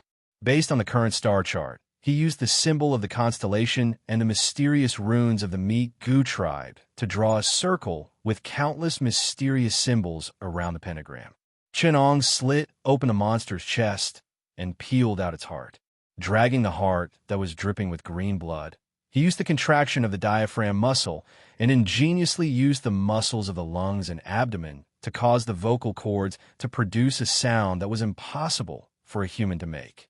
It was like the hissing breath of a poisonous snake or the whispering of several people. This mysterious language came from Chun-Ang's lips, and it made Luke shiver. It was as if as he spoke, many mysterious gazes appeared out of thin air. The light from the 5 candles turned green. The two's faces were imprinted with evil. Just as Luke was considering killing Chun-Ang suddenly opened his eyes. His pupils became vertical like a cold-blooded animal's. It was no longer Chun-Ang's gaze, but something else. It was looking through Chun-Ang's eyes. It stared at the heart on the altar. The magic circle on the ground, which was covered with countless runes, began to spin. Countless complex geometric symbols began to appear in the magic circle. Mi-Go's blood began to seep into the ground. Chun-Ang began to chant in cadence, fresh in the 9 heavens, surpassing the clouds. Through the night, the sun rises. Past. The 4 sides are missing, the gods are bright. Luke felt someone's grip on his scalp. It was not until Chun-Ang finished that he asked in fear, "What are you summoning?" In ancient China, there were 2 great thinkers. They observed the existence of the old gods, and with their great wisdom, they understood their secrets. One was called Xian, and the other was called Jun. They recorded the secrets of the old gods, Xian Jun's 7 chapters. I was lucky enough to read some of it. One of the old gods was called the King in Yellow, the merciful god of shepherds, the master of the deep space sea, the nameless one. Chun-Ang pointed at the sky and said, "He is on the planet of Pleiades 16. I just sent him a message." Luke asked in fear, "What did you tell him?" Chun-Ang pointed at Mi-Go's wreckage and said, "Of course I told him that there are some Mi-Gos here that he does not like, so he will send people to kill them." Luke thought about it and asked, "Is there a conflict between the old gods that these aliens worship and the King in Yellow?" "No."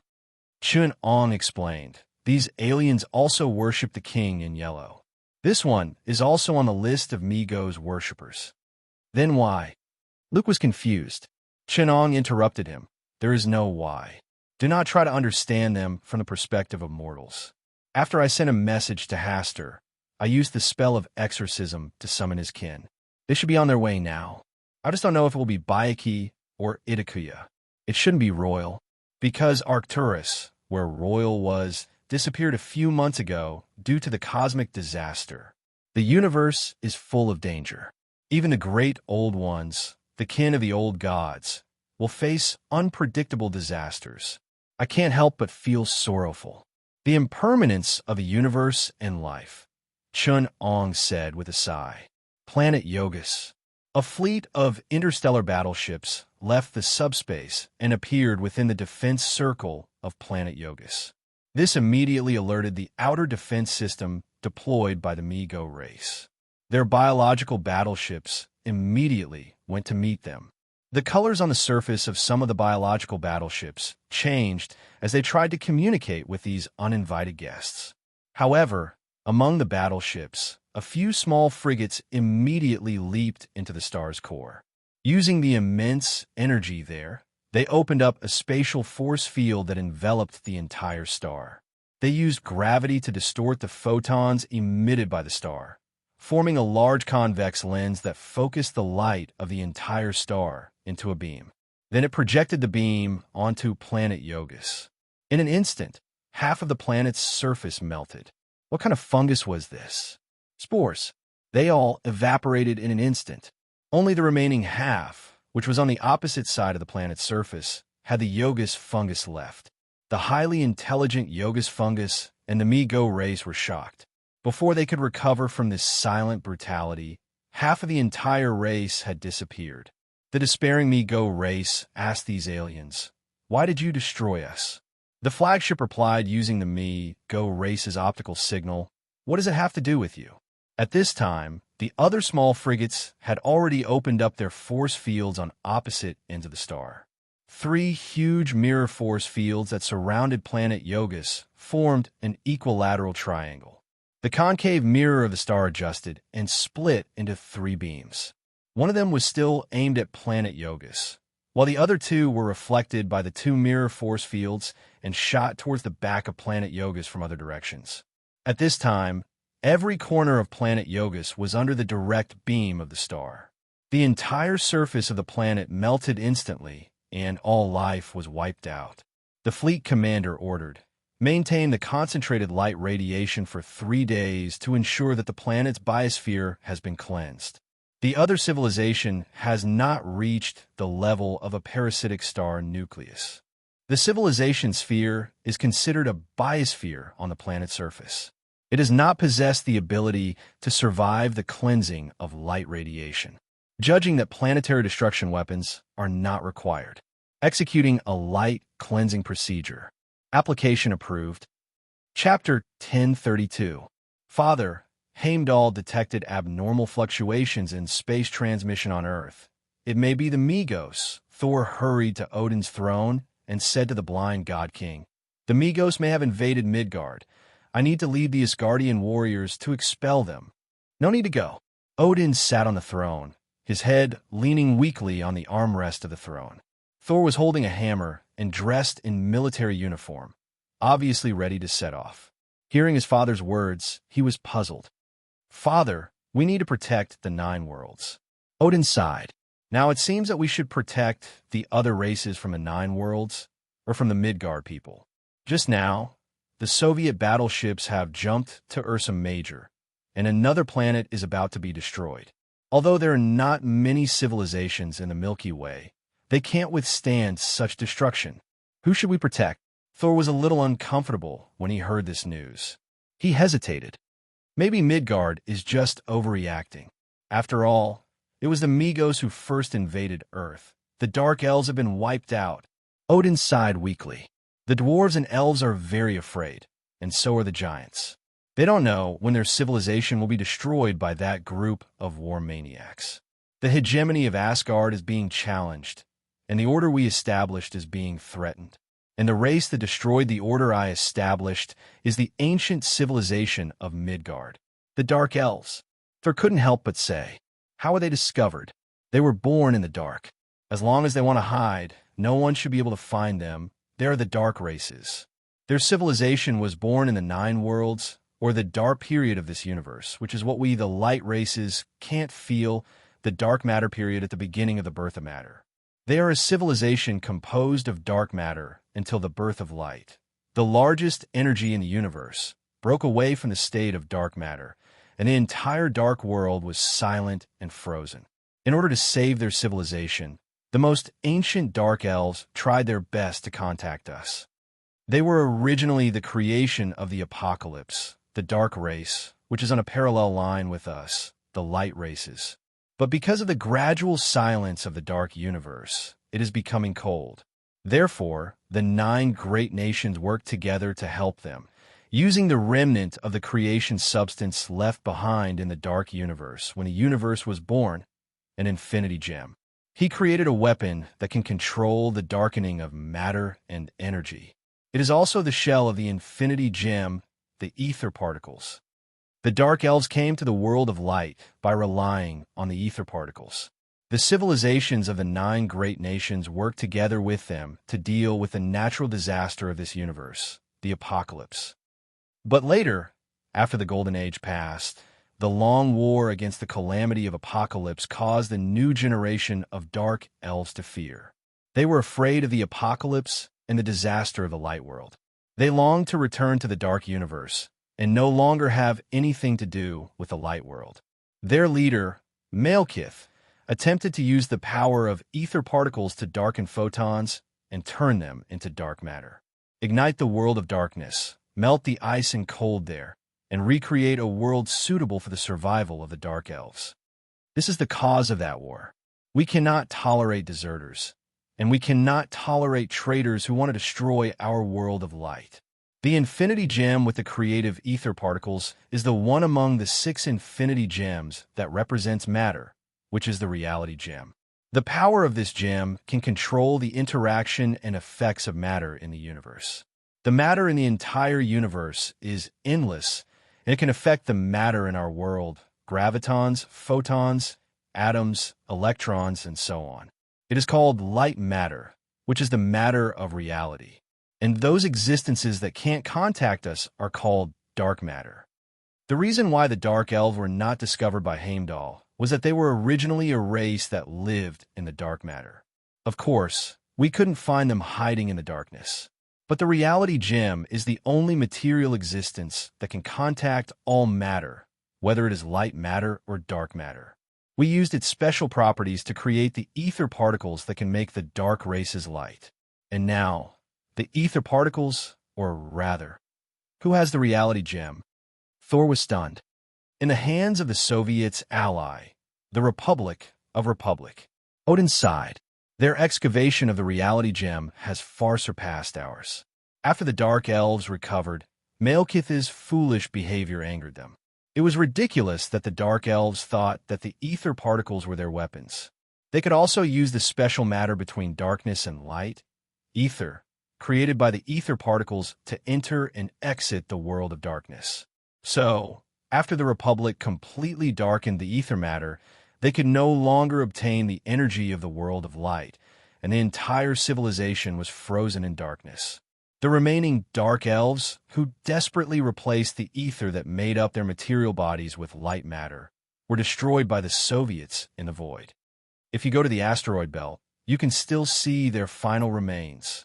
We once protested with the Midgard people and the Revolutionary Alliance, try to protect the Dark Elves who finally turned to the light, but they were already bloodthirsty.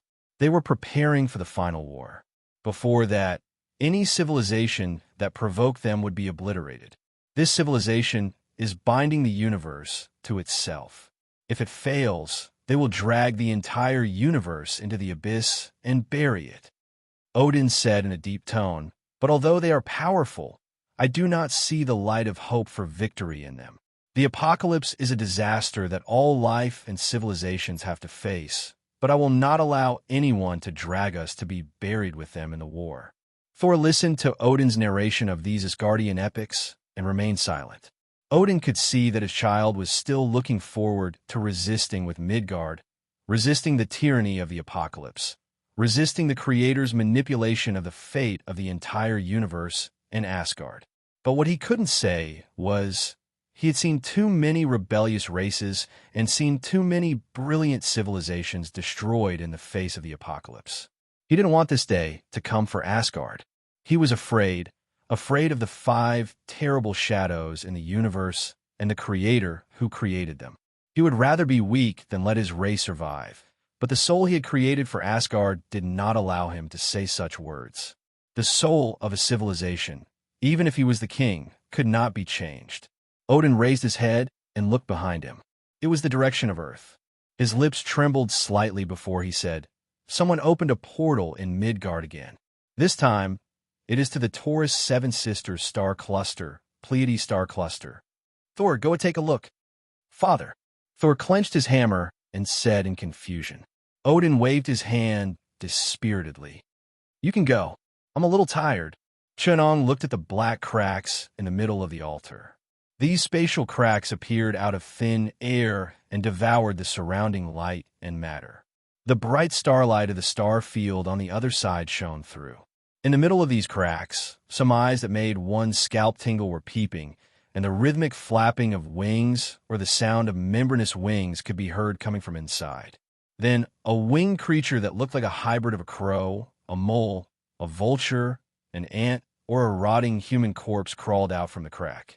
Luke looked at it nervously. He asked Chunong with a trembling voice, "What are these things?" Chunong said calmly, "These are the minions of the king in yellow, Hastur, that I contacted, a low-level servant race known as the Byaiki." "Strange. Why would they summon these things?" Luke asked nervously. "Did the summoning go out of control?" "No." Chunong frowned. These things are called intergalactic horses. They're a kind of void creature that lives in outer space. If you want to go to outer space, Pluto, Neptune, or something, is indeed more convenient to summon them. But their combat power is not that strong. Before Chunong finished, Luke saw the summoned Byaiki tear apart a low-level Migo. He said numbly, "You call that not strong?" Chunong said condescendingly, "Earth civilization can take care of 7 or 8 of these minions with one hand, and they won't even have to breathe." The King in Yellow is a famous deity from the 7 secret scriptures of Xianjun. The great old ones under his command should be multiple in number. At least 2 of them from the great race that can travel through time. I give this summoning a bad review. Luke said in confusion. There are minions that can travel through time? What is this great race? Which planet are they from? Chen-Ong shrugged. They are on Earth. There are such things on Earth. Cyclops asked anxiously. What other information have you not told us? What is this great race? How long have they been on Earth? The great race is called the Yith. They are a strange life form that can exchange their mind with the body of other creatures and races. They can learn about the past, present, and future of the people they have exchanged with. Because they have swapped bodies so many times, no one knows what their original form was like. According to the known records, the earliest inhabited planet of the Yith has already died. Before the planet died, they came to Earth 200 million years ago through mental exchange. Then, due to the war between another alien race, the flying polypus hydroids, their civilization perished. But before they died, they exchanged their minds with the next ruler of Earth, the Beetles. That is why their civilization is still living in the future. Wait, what kind of race is the flying polypus hydroids? The next ruler of Earth after humanity is the Beetles? Cyclops started to seriously consider whether he should suggest the extinction of the Beetles in the Security Council. Chen-Ong shook his head and smiled. That is just a possible future. The Yith are too naive. Their time travel can only target one timeline. They can't jump to different parallel worlds. So the future they speak of is actually a possibility. Of course, for them, that is the only possibility. However, in the books left behind by China's 2 oldest great thinkers, Lord Xianhe, it was recorded that in the future, the Creator had destroyed all possibilities. Those parallel worlds were collapsing, and all the world lines were heading towards destruction. There's only one hope left, it is in this era. So, there will not be a second ruler of Earth. The Yith escaped to a timeline that is destined to be destroyed. In the future, they are already dead. Chen-Ong said casually. Actually, there's no need to worry at all. Few of the great old ones hiding on Earth can fight. Otherwise, why would they hide on Earth? During the process of humans becoming the ruler of Earth, not only did they wipe out countless species on Earth, they also destroyed countless alien species in the competition. That was how they became known as the upright ape. The civilization in the Milky Way has forgotten the dark age dominated by monkeys. When they first escaped from Skynet, the ancient apes could easily destroy planets. During the process of evolution, even though the race weakened, their civilization became more and more terrifying. They wiped out many of the great old ones. Not to mention, on this planet, there's an ancient civilization that escaped from the Creator in another universe. They can easily take on a dozen of the great old ones. As they spoke, more and more Byakees struggled out from the space crack. Once they came out, they rushed to execute their god's will and pounced on the abandoned Mi-Go. More and more Mi-Gos were intercepted by the Byakees. In midair, the 2 groups of monsters fought fiercely. This also attracted the attention of Harold and the Handpiece Society and the others. The S.H.I.E.L.D. agents finally heaved a sigh of relief after the Mi-Gos were killed. Chen-Ong, who had turned the situation around, stood at the side, quietly enjoying the show. Then he heard a horse-faced man in a magic cloak floating beside him. He looked at the 2 groups of monsters and said, "Am I late? The New York Sanctum is quite far away. What's going on here?" He asked Chen-Ong. Chapter 1033. How did you do it? The horse-faced man watched for a while as the alien monsters fought each other. He also noticed the altar on the ground and the mysterious symbols on the pentagram. He turned around and asked Chen-Ong what. Chen-Ong asked him to explain more clearly. How did you summon those things from the other dimension? The horse-faced man pointed at the Bayaki gliding in the sky. The Bayaki pounced on Mi-Go and tore its head off. Then, another Mi-Go clamped its wings. A few ferocious insect monsters swarmed it and tore it apart. That's a very advanced spell. The horse-faced man said, In Kamar Taj, there aren't many sorcerers who can summon monsters from the other dimension. Bayaki, The horse-faced sorcerer read out the name of the monster. He seemed to be uncertain. He used his suspension ring to open a dimensional door the size of a teacup and took out a book from it. The cover was titled The Book of Dejian. The sorcerer flipped to the middle page. There was an illustration of Byakuya on it. He compared it to the monsters in reality and flipped to the next page. There was a full-body portrait of a Mi-Go from the upper race. And Mi-Go, the collected book of Dejian. Chenong called out the other name of the book in his hand. This book was said to be written by the Atlanteans. It was known as the world's oldest book. It recorded the creation of many species by the Creator and the origins of humans and other races. It included the secret history of Eve's tribe leaving Africa and being subjected to the Messiah apocalypse in the Red Sea region of Egypt. They ate the fruit of wisdom given by the four horsemen and became humans. This was the record of the Atlanteans. It included the history of the prehistoric civilizations of Hibernia, Lemuria, Lomar, and Mu. It also briefly mentioned the interconnected multiverse and the hierarchy of the universe, the Creator and the Messiah, the old God before humans reinterpreted the Bible, the future and destiny of the entire universe, and the secret of the four horsemen at the end of the world, the Armageddon. It was originally written by the Atlanteans on palm leaves in the Senzor language, and it was called the Dekian Collection. The version held by the Kamartaj sorcerer was brought to Earth by an existence from Venus. Chunong saw the horse-faced man, or rather, the current generation of Supreme Sorcerer Strange, turn around to look at him in surprise. Chunong said, "Legend has it that Kamartaj inherited a lot of Tibetan monks' mysticism heritage. The first generation of Supreme Sorcerers learned mysticism knowledge from the Central Plains and Tibet, eventually becoming the Supreme Sorcerer of the generation.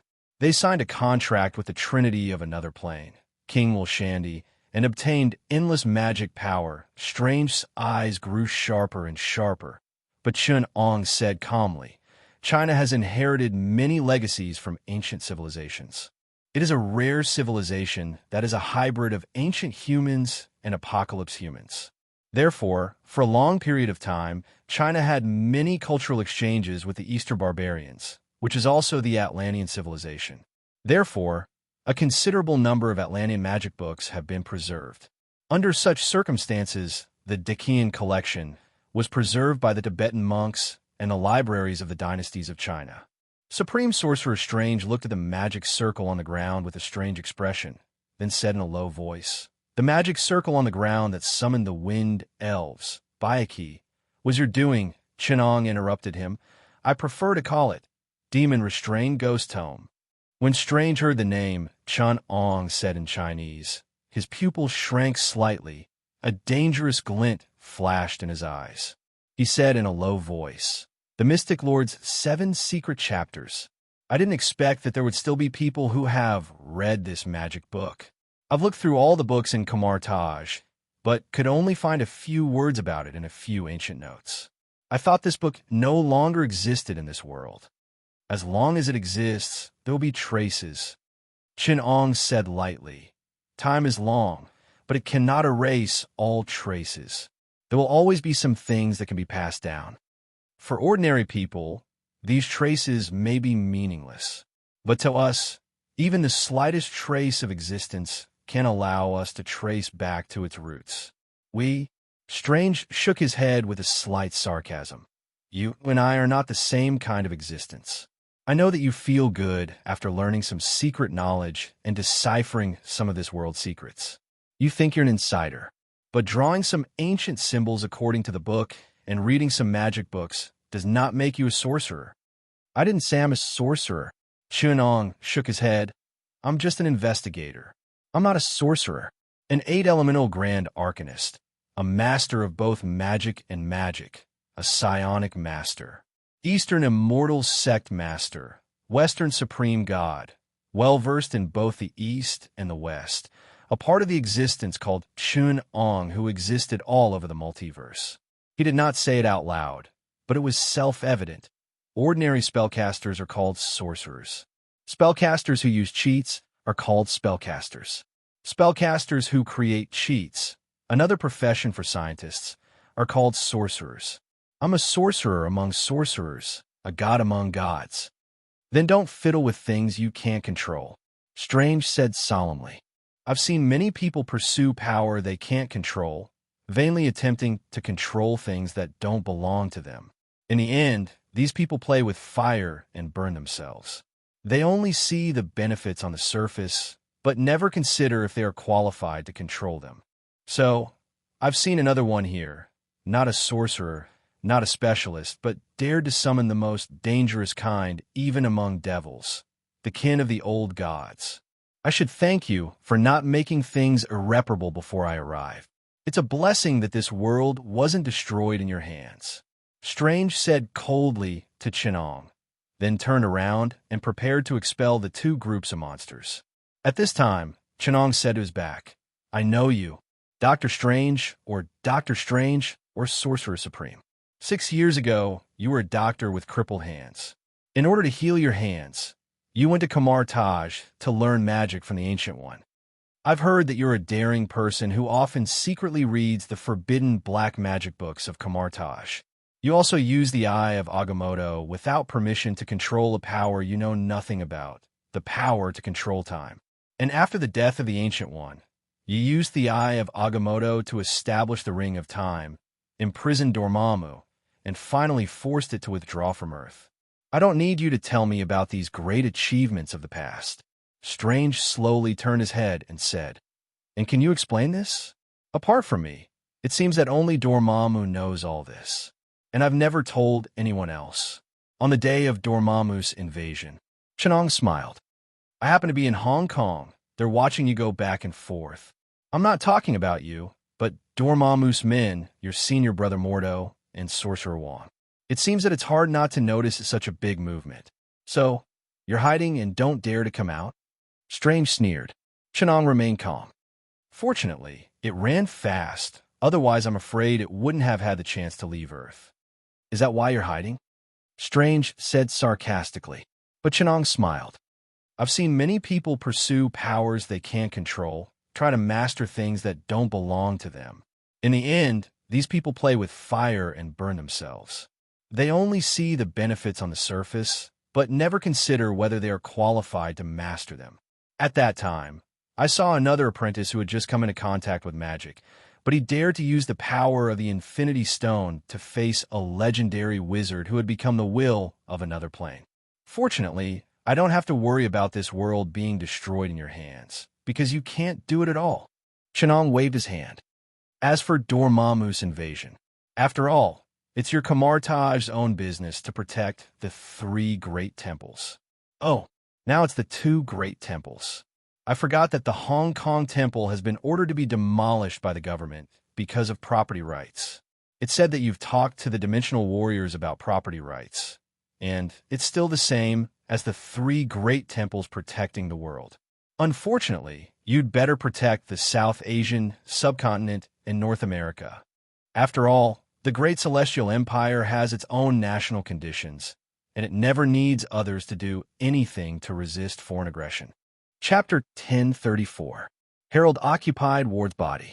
His young and handsome face was distorted by fear. His eyes were filled with hatred. He had already noticed that another strange monster had appeared in the sky, strangling the Mi-Go he was controlling. And from the portal that was opened, not a single monster had come out of it. Originally, Harold had been worried that the monsters pouring out of the portal would be out of his control. But now he just wanted to kill those damned hand and society ninjas as soon as possible and obtain the magic blade he yearned for, tyrannical. The alien creature he was relying on was being entangled by another group of creatures that looked like a mix of bats and flying lizards. Hand and Society's Alexandra was damn tough. Although she was injured, she still relied on the strength of the Black Sky Demon to hold on. At this time, only Alexandra and Madame Gao were left in the Hand and Society. But Harold's biggest target was Danny. He was most afraid of the prophecy left by the old gods, that he would eventually die in Danny's hands. This was what he feared the most. Danny's body was smeared with Mi-Gore's blood, the sticky green mucus that had dried up and left behind a gelatinous trail. You've already obtained everything. My company, The Rand family's inheritance, stocks, and real estate. I've given you even more. I'm the one who managed to grow the company. If it was your adventurous father instead, Harrod Industries would still be a small, insignificant company.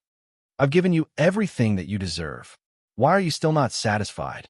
Harold's face was filled with hatred as he stared at Danny, who was covered in wounds and surrounded by Migo. If not for Bayaki's sudden appearance, forcing Harold to send a portion of Migo to stop him, Danny would already be dead. The fungal carpet on the ground caused the drought demon's true energy's lethality to plummet. Now, these terrifying creatures had adapted to the intense drought around Danny and the erosion of the drought demon's true energy. Some tenacious yellow-green tentacles in a half-withered state had already approached Danny's feet. They were quickly adapting to the environment. The drought-resistant properties of the creep had even been assimilated into the biological armor of the Migor warriors. The creep parasites on the biological armor made it harder and harder for Danny's attacks to damage the biological armor. Danny took advantage of this rare opportunity to catch his breath, trying his best to recover his depleted Jinchi. Hearing Harold's words, Danny only felt extreme anger, which made him want to tear this enemy into pieces. He growled, "Fuck you, you deserve it. I once saw with my own eyes that my mother was torn apart by a pack of wolves to protect me. I watched as you pushed my father off the cliff. What I deserve is to be with my parents, to be with my family. You destroyed my family, killed my family.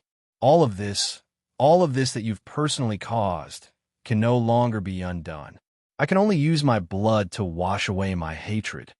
Danny's heart was filled with endless resentment, endless anger, and an indescribable sorrow, and sorrow made him feel as if a boulder had fallen into his chest. He could only vent his anger on the enemy in front of him who had killed his parents. The heavenly wolf saber in his hand felt the resentment, anger, and sorrow, and it also emitted a saber cry, like the roar of a dragon. There was a deep, killing intent in it. Harold wanted to persuade Danny, but he didn't expect that he would force out Danny's indomitable desire for revenge. Although the martial arts of Kunlun's sect were deeply influenced by the Taoist ideology of do nothing and had always been moderate and peaceful, the martial arts were, after all, the path of life and death. As long as there was a breath in one's chest, one could strike ruthlessly and fiercely and bring out more power. Even if it was an opponent stronger than him, he might be able to kill him with a single breath. Moreover, there was the weapon calamity, true energy of the serious saber. Therefore, there was a saying in the martial arts world, revenge is twice as powerful as mercy. It meant that the martial arts could only bring out 120% of its power with a breath of blood. When Harold saw the situation, he was also a decisive businessman. He immediately ordered Migo, who was in the sky, to give up on fighting Bayaki. Even the attacks of his hands and clubs slowed down. He retracted most of the power he controlled and attacked together. He was willing to pay a heavy price to kill the exhausted Danny first. Facing Migo's encirclement, Danny was filled with indignation. He let out a long howl that was filled with madness. He supported his exhausted body and disregarded his own life. He retracted his vital chi and allowed Migo to attack his vitals. He also infused the endless hatred in his heart into his saber technique. The serious saber pierced through the wreckage and suddenly shot out a saber light that wrapped around himself. In Danny's hand, Hamba's crimson and black vital chi gathered into a saber light that was almost 10 feet long. He killed all the Migo in front of him. He became one with the saber and charged towards Harold. This was a killing technique that would perish together with him. Alessandra saw the opportunity and made a prompt decision to secretly command Black Sky to help Danny block some of the attacks from the back. This was to prevent Danny from dying before he could reach Harold. When the Sandpiper and the Clam fought, the fisherman would benefit. At this moment, Madame Gao suddenly exploded. She slapped the surface of the Taoist demonic blade in Alessandra's hand. An invisible talisman suddenly hit Taoist and immediately activated its powerful force. Alessandra's hand, that was holding onto the hilt of the blade, was shaken off just like that. Madame Gao slapped the hilt of Taoist and sent the demonic blade flying towards Danny. The spinning Taoist cut through the go demonic bug in front of it. Under the control of Madame Gao's chi, it actually fell into Danny's hand. At this moment, Danny did not think of anything else. He casually merged Taoist into his saber attack with all his strength. The divine weapon and demonic blades chi merged. Suddenly, the saber light rose and expanded by 30 feet. It crossed a distance of several tens of feet and pierced through Harold's chest. Even though Harold was a business tycoon and was skilled in calculations, he did not expect such an unforeseen event. Originally, Danny had only had a 10% chance of crossing the 100-meter distance and cutting down Harold with his blade. Harold wasn't someone who didn't have any trump cards hidden up his sleeves. Who would have thought Madame Gao would suddenly attack her boss and give tyrannical to Danny? As the power of this blade skyrocketed, no matter what trump card Harold had, he could not use it. Just like that, his chest was pierced through by Danny. His entire body's blood essence was sucked away by the two divine weapons and devil blades in his chest. The drought demon's vital energy had sucked away all the water in his body. His originally young body instantly turned into an old, withered corpse. Madame Gao's other palm directly hit Alessandra's chest. This boss of the Hand Alliance, who was also the elder sister that Madame Gao had followed for hundreds of years, trembled violently and went limp. This sudden turn of events stunned everyone present. The Mi-Go bees that had lost control gathered together and covered the superior Mi-Go who was carrying the brain container to escape. However, Strange casually pulled them into the mirror dimension, along with Baiki. He was prepared to kill or expel these monsters. Alessandra clutched her chest and looked at Madame Gao. She said in a low voice, how did you control Dallas Black Space? You can't possibly let me go. I'm the master of black space. Only I can use this demonic blade through black space. Madame Gao did not want to answer. She stepped forward and prepared to kill Alessandra with a palm strike. But someone clearly didn't want her to become the first villain in Marvel to do something bad and not explain. Chenong explained, "It's the Supreme Phoenix Scroll of Deconstruction. Madame Gao has always been the leader of the Hand Peace Society in China. I don't know what method she used, but she actually obtained the Supreme Phoenix Scroll of Deconstruction, which was left behind by Zhang Daoling, who borrowed the power of the demonic blade Tyrannical to destroy mountains and temples and establish the Dao sect. It's a high-grade Supreme Phoenix Scroll of Deconstruction. The prestige of the Zhengyi Alliance is the foundation of the Celestial Master Taoism.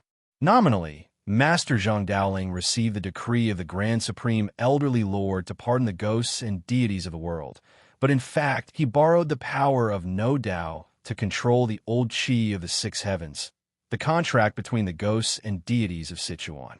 After Zhang Daoling used the power of No Dao to destroy the temples, he made a pact with the ghosts and deities, establishing Taoism to worship the ghosts and deities, and using the power of the Zhengyi Alliance to control them. The Taoist Dao is in the hands of Zhang Jiao, and there is almost no in-depth research on it. How can it compare to Taoism, which has been passed down for 1,000 years after Zhang Jiao?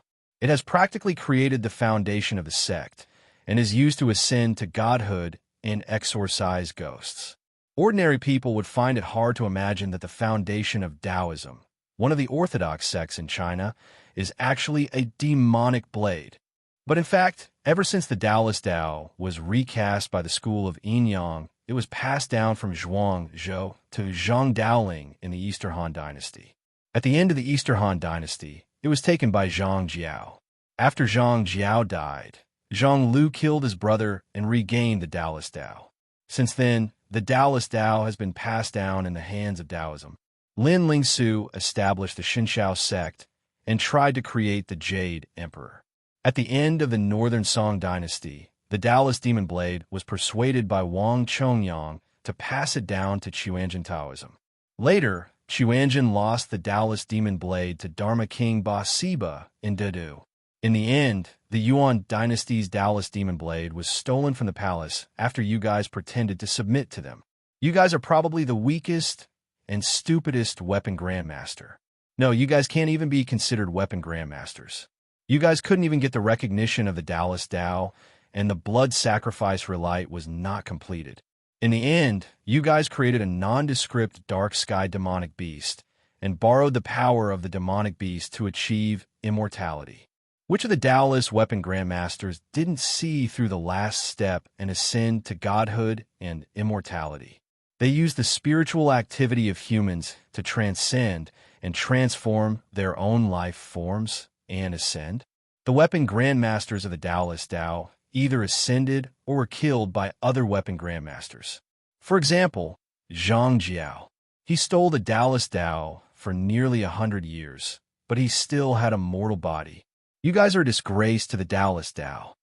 Alessandra listened to Chun Ang's sarcastic explanation, and her face looked like it had opened a sauce and vinegar shop.